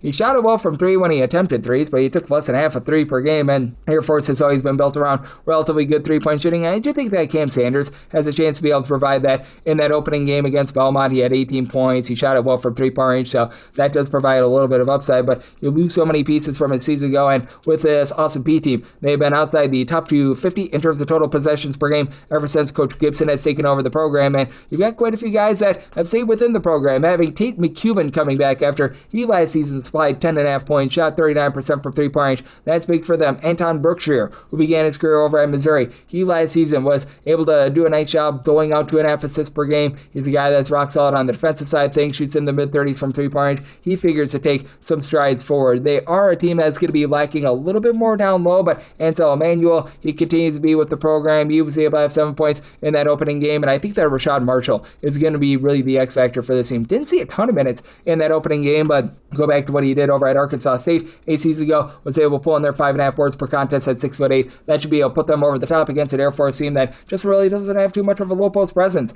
I think that you get a low scoring slog. I set my total at a 133.5. I'm in on the under and also be on the money line. 306-573, 306-574. Maine is on the road against Stony Brook. Stony Brook is a very small size favorite here of 5.5 points total on this game. It is 137.5. So Maine is a 3.5 point underdog. I'm going to be willing to take the points with Stony Brook. A few seasons ago, back when they were in the America East, they were a relatively solid mid-major, and they have just fallen off ever since they made the transition on over to the Coastal Conference. And for Stony Brook, it's a case where they're going to be relying upon their low post presence quite a bit. Olje Koljenitz, who's a 7-footer that comes over from Wyoming, he's probably going to need to do a nice job of boarding things up down low. You've got the likes of Keon Gorman and Richard Goods, who are 6'8", 6'9", respectively, that are going to be able to do a nice job on the post. And past that, you're going to be probably looking at a few freshmen to be able to step up, like an Andre Shakuje. Hopefully I said that correct. He comes in from overseas. And then you got Toby Onakanu, who has been with the program for quite a while. I still remember during the 2022-23 campaign, he had himself a relatively nice season, has dealt with injury and just fell out of favor over the last few years in general. So it's going to be interesting to see what he's going to be able to bring to the table, and they're probably going to need him to be a main facilitator like he was a few seasons ago when he was throwing out 3 assists per contest. And for Maine, the hallmark of this team has been generating turnovers. Under Chris Markwood, this has been a team that has been in the top 50 in terms of turnovers forced on a per possession basis, though they do lose those main backcourt pieces from a season ago. Last season, AJ Lopez, Colin Tynes were rock solid, and Tynes, he was one of the best at being able to generate steals in all of college basketball. Now you look to TJ Beal to be able to continue things as he comes on over from Southeast Missouri State. He had 13 points in that season opening game. Ace Flagg, that is actually the brother of Cooper Flagg, he comes in. He had a nice 10-point per game performance in that season opener. He had 6'7", has nice versatility. Don't expect him to be his brother, but you know what? The fact that they landed one of the flags is pretty solid, and that's going to pair up well with the fact that you've got Ryan Mabry and Makai Gray, who have some relatively good, shall we say, MAC experience, as you have Mr. Mabry, who spent a few seasons over at Miami of Ohio. Last year he was at Quinnipiac, but career 33% 3-point shooter. He's a guy that averages 6.5 points per contest. Not necessarily going to be heat-seeking missile to the ball, but I think that Gray is going to be a nice elevator. He was over at UMass Lowell last season, and He, over at UMass Lowell, wasn't necessarily too much of an X factor 2 seasons ago over at NJIT when he had a clean bill of health, as he was just caused by injuries last season. Over at UMass Lowell, 10 points, a steal, 2.5 assists per contest. Not a guy that's going to really give you a lot of three-point shooting. And Maine has dealt with some issues in terms of being able to hit the boards, but Keelan Steele, who comes over from the country of Canada, he at 6'10", should be able to give the team a clean body that should be able to keep them lively in this game. I did set my line at a 3.5 with Stony Brook. I've got lots of question marks with that backcourt, and I do think that Maine is going to take the air of the ball. I like the under, and I do like the points here with Maine 3 at 6.575, 3 at 6.576. You've got Presbyterian playing against East Tennessee State. East Tennessee State, a 5-point road favorite. Total is 142, and with East Tennessee State, set them as a 4-point favorite. So I'm going to be one take the 5 here with Presbyterian. Presbyterian does have to replace some of their backcourt pieces from a season ago, but they dealt with a lot of injuries down low, and they retain a lot of that, shall we say, stable forwards from a season ago, as you've got back a guy with a absolutely tremendous name in Jalen Peterson. He's had 27 rebounds in the first 2 games of the season. I don't think that that's necessarily going to be withholding, but last season, 6 points, 5.5 rebounds per game, block and a half per contest. I really like what he brings to the table in terms of being a defense-oriented guy. And Jonah Pierce, he was missing for much of last season due to injury. In the small sample size of 8 games that we got out of him, 13 points, 7 boards, a block per contest. You absolutely love that. Now, how they're going to be able to maneuver in the backcourt is a question mark. They have yet to be able to find that main point guard, but you've got a guy in Iverson King who at 6'6" has versatility. He and Tristan Wilson, pair of wings, have been able to combine for 20 points per contest thus far this season for a Presbyterian team that from 3-point range, they have really struggled thus far, shooting about 26% from the outside, but I do think that once they find that main trigger man, it's going to be able to improve. And you got an East Tennessee State squad that they pretty much lose 4 of their top 5 scorers from a season ago. They're in a lot of transition as well. They're going to be looking at Brian Taylor, who comes on over after he had a nice season over at SIU Edwardsville with double-figure amount of points per game, and Milton Matthews, who last year over at Florida A&M, he was able to supply that team with about 14 points per contest. They're going to be really relying upon them to be able to pick it up in the backcourt. When it comes to the low post play, which has always been a little bit of a hallmark for East Tennessee State under Brooks Savage, they don't have as much size as they did a season ago. You really don't have anyone above 6'8" in this rotation. Braden Crump, who last season was over at Elon, where I knew he was an okay player, 4.5 points, 3 rebounds per contest. He's going to be looked to for big minutes down low. It is a team in a lot of transition, and they really need Cam Morris to be able to step up, who he was at UMass Lowell, and he was tremendous when he was over there, as in his 3 seasons over at UMass Lowell, 8.5 points, 5 boards. He's able to give you a bit of 3-point shooting, but played just 14 minutes in the season opening game. I think they might have left due to an injury, and that means that you have more on the plate of Alan Strothers, who he's a pass-first guy that last year was able to give the team 2.5 assists, was a nice defensive stopper, but not a guy that gives you any sort of scoring. So I do think that this is going to be a lower scoring game with the Presbyterian team that's a little bit lower tempoed. Semi-total at a 136. I like the under, and anything north of 4, I'm going to be willing to take those points with Presbyterian. 36-577, 36-578. UMass is playing against Albany, and Albany does find themselves as a slim underdog here, actually more of a mid-tier underdog of 8 to 8.5 points, 163 to 163.5 is the total, and with UMass, I did set them as a 10.5 point favorite. Going to be willing to lay the number. Now with UMass, this is going to be a team that once again is probably going to struggle from 3-point range. Last year, they were a bottom 10 team in all of college basketball with regards to a 3-point shooting percentage. That said, I do think that there is reason to believe that they're going to be a little bit better this season, as they did a nice job in terms of being able to retain a few guys in the backcourt and bringing in Leonardo Batul, who he was the number 2 scorer over at Abilene Christian, able to generate a steal with about 12 points per contest. That elevates his backcourt. And then you bring in Marcus Banks, who is over at UMBC the last few seasons. At UMBC last year, 16.5 points per contest on 42% 3-point shooting. That provides a shot in the arm in the backcourt that you really needed. You retain a guy in Daniel Hankins Sanford, who a season ago was able to give the team about 5 rebounds per game, and Dimitri Cleric, who he comes over from Switzerland. He should be able to help out quite a bit. He had some prep school experience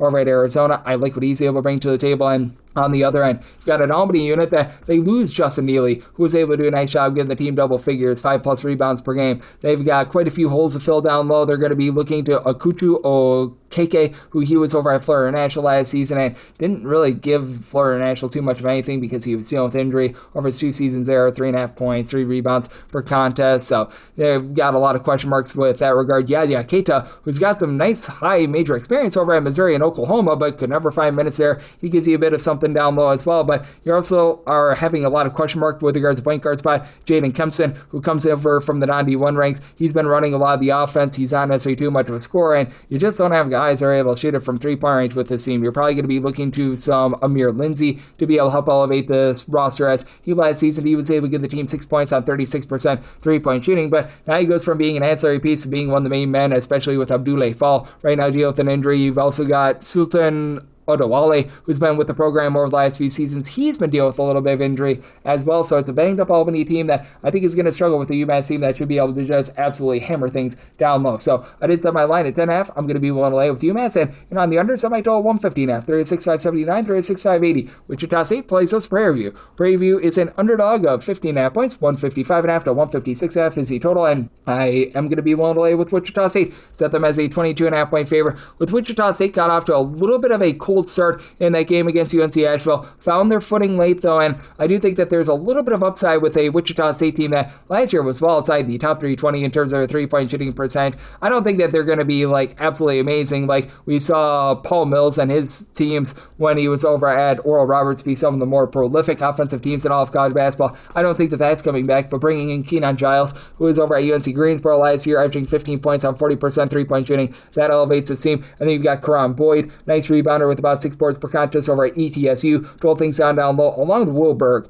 was in the shadow of so many great big men over at Purdue, most notably Zach Edey last few seasons, but he's a true 7'2" big man that had 8 rebounds and 3 blocks in that opening game against UNC Asheville. He should be able to dominate this one against a Prairie View team that year in and year out, they're a bottom 10 team in all of college basketball with regards to rebound percentage because they sell out for turnovers, they play a lot of positionless basketball, and they bring in a guy in Tayron Joseph, who he was an amazing scorer 2 years ago over at Southern. He was averaging 20.5 points per contest. Last year, he was playing for UTSA, meet me for the Roadrunners, and he was still a relatively solid player there. He was a part-time starter that was able to see about 9 points per contest, so he's a guy that's really going to be able to give you some pop in the backcourt, but you just don't have anything down low with this team. You're going to be looking at Marcel Bryan, who began his career over at Omaha last season. He was with the program, giving them about 9.5 points, here and there 5 rebounds per game. He's your main low post presence, and he just doesn't necessarily give you what you're going to be able to get out of these Wichita State guys, and these Wichita State guys, despite the fact that they have size, they're able to do a nice job running the floor as well. And then you got Siri Lewis, who comes out over from Western Michigan. He's a 6'9" big man that he's going to probably help out a little bit down low, but he's very limited offensively. And with Prairie View, with this team, they need to generate turnovers, and they need to find a little bit more three-point shooting than they've had in past seasons. With a lack of three-point shooting, they've really had a tough time in terms of being able to run their style, and they're hoping that Dante Horn, who last year was over at Georgia Southern, is able to help out with that. But that's another guy that for his career has only shot about 30 or so percent from three-point range. I do think that Wichita State controls the tenor of this game. I set them as a 22.5 point favorite. I'm going to be willing to lay this number, and somebody told 154.5. I do think that there's a lot of sloppiness that goes into this game, so 155 plus in on the under. 36.581, 36.582. Texas A&M Corpus Christi is on the road against Tarleton St. Tarleton State 1.5 to 2.5 point favorites. Totals 141.5 to 142.5. Made a total of 144.5. I like the over for Tarleton State. They're playing quite a bit more up-tempo than they have in the past, with bringing in Dior Johnson, a former top 75 recruit that really elevates the offense, an offense that was outside the top 350 in terms of points scored on a per possession basis 8 seasons ago. Like, you saw them against SMU be able to put in their 76 points, so they're much improved there. And under Jim Shaw, Texas A&M Corpus Christi typically plays with a little bit more tempo. They're going to be relying upon a lot of Sheldon Williams this season, who he last season for Corpus Christi was limited to 19 games, but 6.5 points, 4.5 boards in that sample size, so you like to see that. Corpus Christi is traditionally a team that does not shoot a lot of threes. They're looking to be able to get the ball down low with the likes of a Williams. Cam Parker is someone that is back from a season ago where he was logging for the team about 4.5 points. He was actually one of the better three-point shooters at 39.5% from the outside. He figures to be able to take a few strides forward. And then you've got Frank Yetna, who's a guy that comes on over from the 91 ranks. I believe that he's of relation to Alexis Yetna, so that should be able to help them out a little bit, but his team is probably going to be looking to Daniel Michelini Jackson to be able to run the show. They brought in a lot of junior college transfers that I just don't know if they're going to be able to hold up in this game against a bunch of Tarleton State that I really like the transfers that they bring in, and they get back Freddie X, who was the top scorer for this team during the 2021-22 campaign, a guy that was able to give you 13 plus points per contest in that campaign. He's had 27 points in the first 2 games. He very much knows the system well, and then You've had great production of DJ Dormu, who has been able to come in, been able to give the team about 10 points. He was missing from the first game, so getting him back, I think that's going to be relatively big. And then you've also got a guy in Cade Douglas, who he comes over from UT Arlington, where last season he was averaging about 4.5 points, mid-30s three-point shooter, and even though he's not necessarily a guy that upholds Tarleton State's tradition of generating turnovers, and the Tarleton State team, I do feel like they're trying to turn over a little bit of a new leaf there, not generating as many turnovers as they have in the past. They're still solid. They've generated 27 in the first 2 games, but feels like this team is very much willing to run and shoot a little bit more, and they're looking to improve down low, bringing back Chris Mpakba, who's been able to give you 11 rebounds in the first 2 games. I think the Tarleton State does a solid job holding up on the glass against Corpus Christi, and they find a way with Dior Johnson and company to find enough scoring to be able to get the job done. Made my total 144.5, so like the over with Tarleton State, willing to lay up to a deuce with them. 365.83, 365.84. Villanova plays host to Queens NC. Queens NC is a 17.5 to an 18.5 point dog. 151.5 to 154.5 is the total, and I made my total a 155.5. I'm going to be in on the over for Villanova. I expect this to be a mid-tempo team. You saw out of Coach Willard when he was over at Maryland. You had a few slow teams, you had a few fast teams, and without bringing over a ton of his guys from Maryland, he brought over Tafare Gapere, who was averaging like 3.5 points per contest, that this is going to be a team that's probably going to be somewhere in the middle of A and B, because you do have a few guys that are holdovers from a season ago. Tyler Perkins last season for Villanova, 6.5 points, 35.5% three-point shooter, and now you bring in a guy in Bryce Lindsey, who he had a really nice season over at James Madison last year, 13.5 points on 40% three-point shooting, and in that opening game loss against BYU, he was the guy that really kept him around. He gave the team 22 points. Team figures to be pretty rock solid down low as well. Duke Brandon, who is a nice 6+ rebound per game guy over at Grand Canyon, a former top 100 recruit of Louisville. He comes into the program as well, and for Queens NC, I think that they're going to have a little bit of a tough time hanging with that, because they do lose their top shot blocker, Malcolm Brown, last season. He was able to give the team 3+ blocks per contest, but that's it for Queens NC. I do like the way that they were able to bring in a guy in Nasir Mann, who has some relatively good experience over at McNeese. In the first 2 games of the season, he's averaged 10 points and 10 rebounds per contest. I think that he's going to be able to, at the very least, provide a little bit of a speed bump down low with Queens last season. He was able to also shoot in the mid-30s from three-point, so he's got a lot of good versatility. UF Berman is a 6'6" combo guy that for Queens NC has shot in the high 30s from three-point range. And Chris Ashby, this is a big X factor, who he last season for Queens was averaging about 12.5 points, shot in the high 30s from three-point range. He's not necessarily a guy that's going to be able to give you facilitation. He's a nice off-the-ball scorer, and when you've got a nice facilitator, that really helps him out. And you've got a long line of Schwiegers that are very rock solid. Carson Schwieger is a guy that comes over from Valparaiso, and he should be able to give this team a little bit of boost down low as well. Queens NC plays that one, the more harebrained and just ridiculous styles in all of college basketball under Grant Leonard, and I do think that's going to throw a Villanova team that is very much trying to be able to find their bearings, trying to be able to find out what they all have. I think that that's going to throw them for a loop and help them hang in this game. So circumstance where I set my total at a 155.5, like the over, and at 16+, taking the points with Queens NC. 365.85, 365.86. You've got Kansas State playing against Bellarmine. Bellarmine, a good-sized underdog here of 27.5 to 28.5 points. 171.5 to 172.5 is the total, and I am very much going to be in on the under. I set my total at a 154. With Bellarmine, they've never been faster than 240th in the country in terms of total possessions per game. Now, I recognize you've got a little bit of a changing of the guard at the coaching spot, but it's not like it's going to be a big, giant change of style, as you saw Doug Davenport take over for his father, and I do think that with this Bellarmine team, they're going to be very much what they have been in the past. A team that they are going to be lackluster on defense. They were last year 363rd in all of college basketball in terms of points allowed on a per possession basis. I think they'll be a little bit better than 363rd, but hard to believe them being a whole heck of a lot better. That said, they do have a guy in Jack Karzinski who came on over from William & Mary a few seasons ago. He's a rock solid, versatile piece. He had 23 points, 8 rebounds in the team's season opening loss, and for that game, Bellarmine lost that game 104-59. But I mean, even if Kansas State puts up 104, you might not be able to get this total over. And for Bellarmine, you got some okay three-point shooting. Karzinski last year was a mid-30s three-point shooter, and with this Bellarmine team,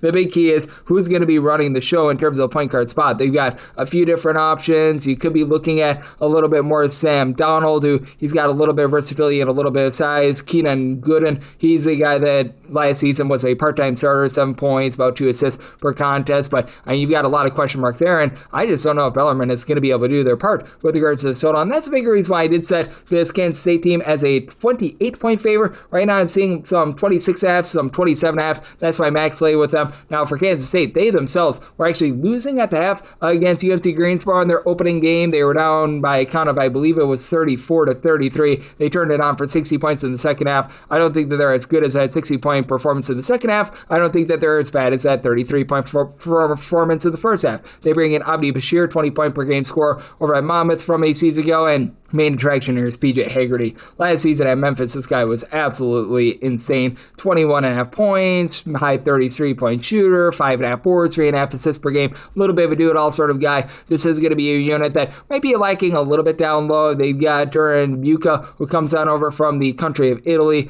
He didn't see a lot of minutes night number one, but he might be a little bit of an upside guy, so probably a lot of positionless basketball being played for Kansas State this year. That's not going to hurt them against a Bellarmine team that frankly has absolutely no size whatsoever. I do think that for Kansas State, they're going to be able to land base them, but for Bellarmine, again, I think that they're going to be more of a mid-tempo team. And Kansas State last year was about 215th in the country in terms of total possessions per game. I just don't think they get the possessions needed for this over, so I'm going to be willing to take a shot on the under end for Kansas State. Willing to lay up to 27.5 with them. 36.587, 36.588. Army is on the road against St. Thomas. The Tommies are a 14 to a 15.5 point favorite. 151.5 is the total, and for Army, I set them as an 18.5 point dog. I'm going to be willing to lay the number here with St. Thomas. St. Thomas last year was a top 10 team in terms of points scored on a per possession basis.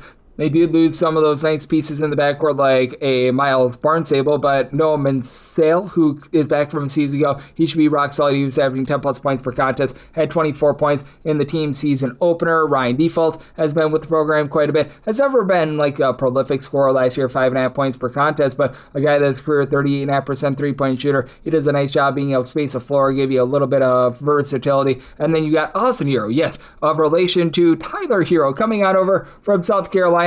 He should be able to help out this backcourt quite a bit, and I've got question marks with Army as they lose darn near everything from last season. They had like 5 to 6 main guys that they relied upon for last year. They lost pretty much every single one of them, so now you're looking at a lot of unknowns, like a Kevin McCarthy, who he last year was giving the team like 2.5 to 3 points per contest. He's going to need to step up in a big way. Jackson Furman is a freshman that had 17 points in the team season opener. They're going to be looking at him for quite a few minutes. Tate Lakoski, he's someone that was on the bench the last few seasons. He's going to need to step up in a big way. Now, he does provide versatility, a 36% three-point shooter, but it's an Army team that they've been a little bit more up-tempo in recent years under Kevin Quick ever since they made the coaching change, but with having a lot of guys that are now going from either being freshmen or not seeing any minutes whatsoever to now having to be the main guys for the team, a Army team that even when they were at their full peak, they were rough with regards to free throw shooting. They sometimes had a little bit of a tough time taking care of the ball. I do think that this is going to be very much a rough year for Army, and I do think that St. Thomas is going to be able to run up the score in this one. I did set my total 152.5. I think that St. Thomas just executes offensively. I'm going to be in on the over, and I'm willing to lay up to 18 here with St. Thomas. 36.589, 36.590. Loyola Marymount plays us at Arkansas Pine Bluff. Pine Bluff is an underdog of 19.5 points. 157.5 is the total. Set Marymount as a 21.5 point favorite. I'm going to be willing to lay the number.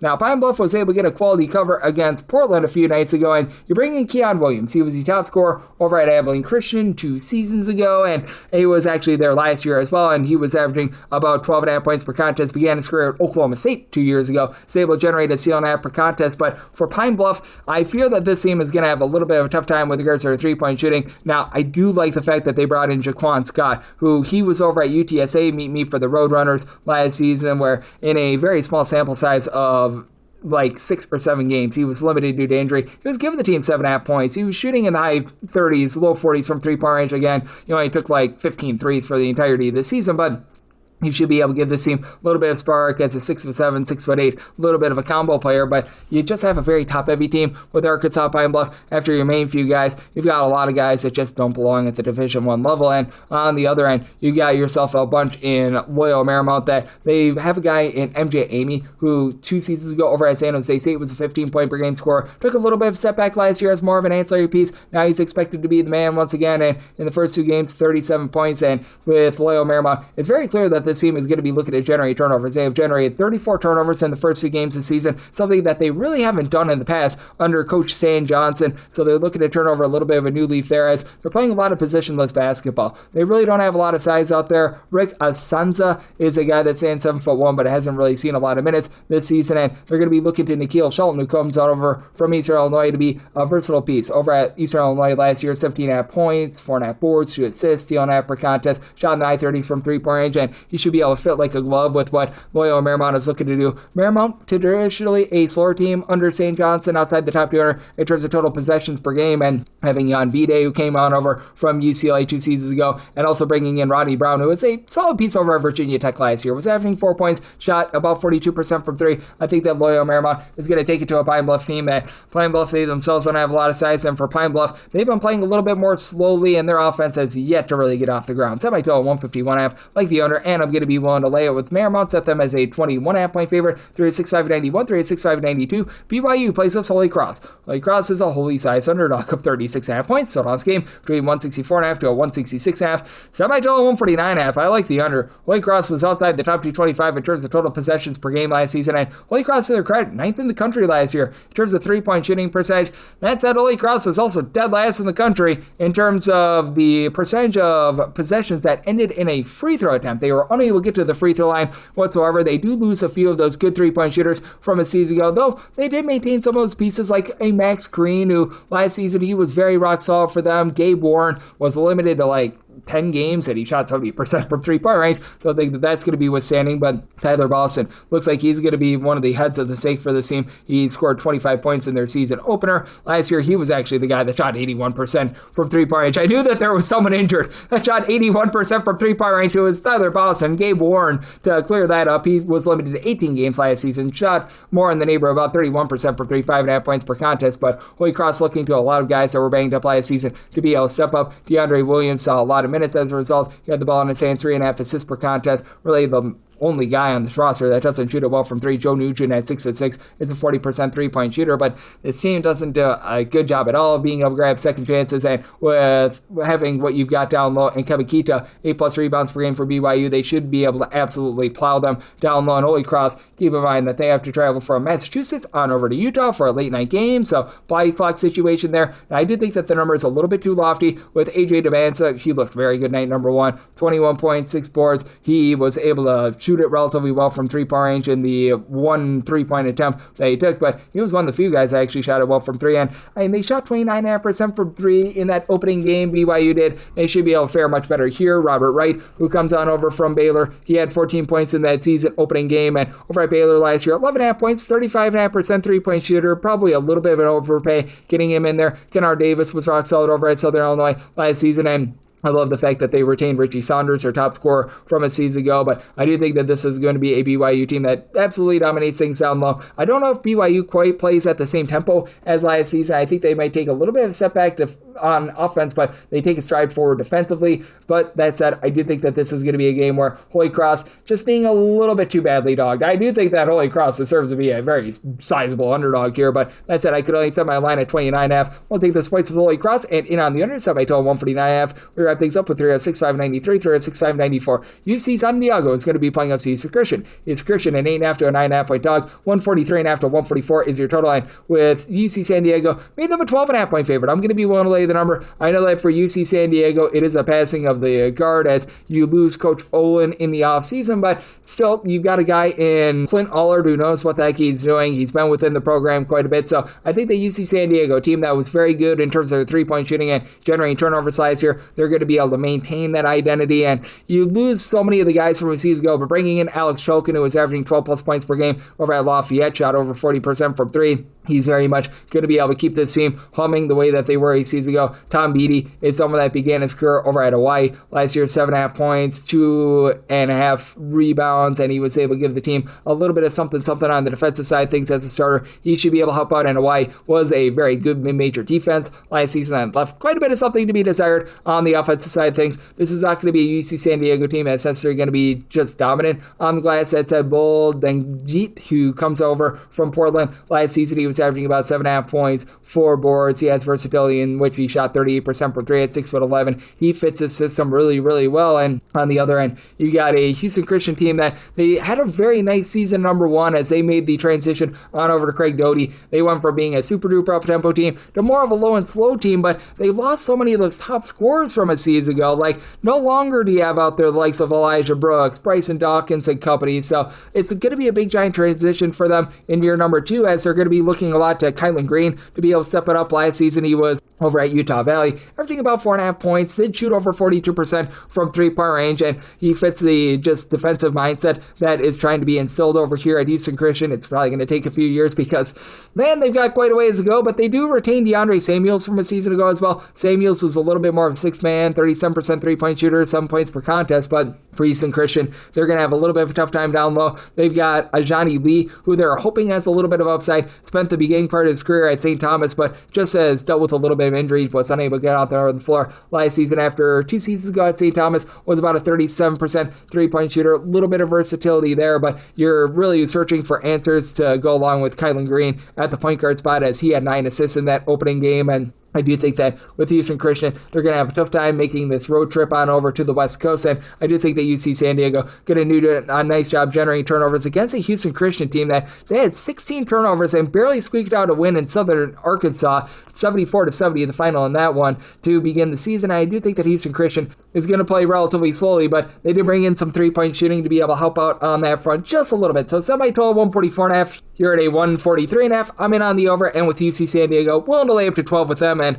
that'll wrap things up for the Saturday edition of Coast to Coast Hoops, now part of the VSiN Family Podcast. Big thanks to our good friend Tristan Freeman of Bustin' Brackets for joining me in the last segment. If you do like hearing from this fine podcast, Coast to Coast Hoops, you're able to subscribe wherever you get your podcasts: Apple Podcasts, Google Play, Spotify, Stitcher, and TuneIn. If you have a question, comment, segment idea, what have you for this podcast, you have one of 2 ways to fire those in. First one is my Twitter/X timeline at gunit_81. Keep in mind, Larry Sam, naming does not matter, so as per usual, please do send these into the timeline. The other way is via an Apple Podcast review. If you rate this podcast 5 stars, it is very much appreciated. From there, you're able to fire in whatever you'd like to hear on this podcast via that 5-star review, and I'll be with you guys every single day, giving you guys picks and analysis on every single game, so I'll be back with you once again tomorrow. Thank you.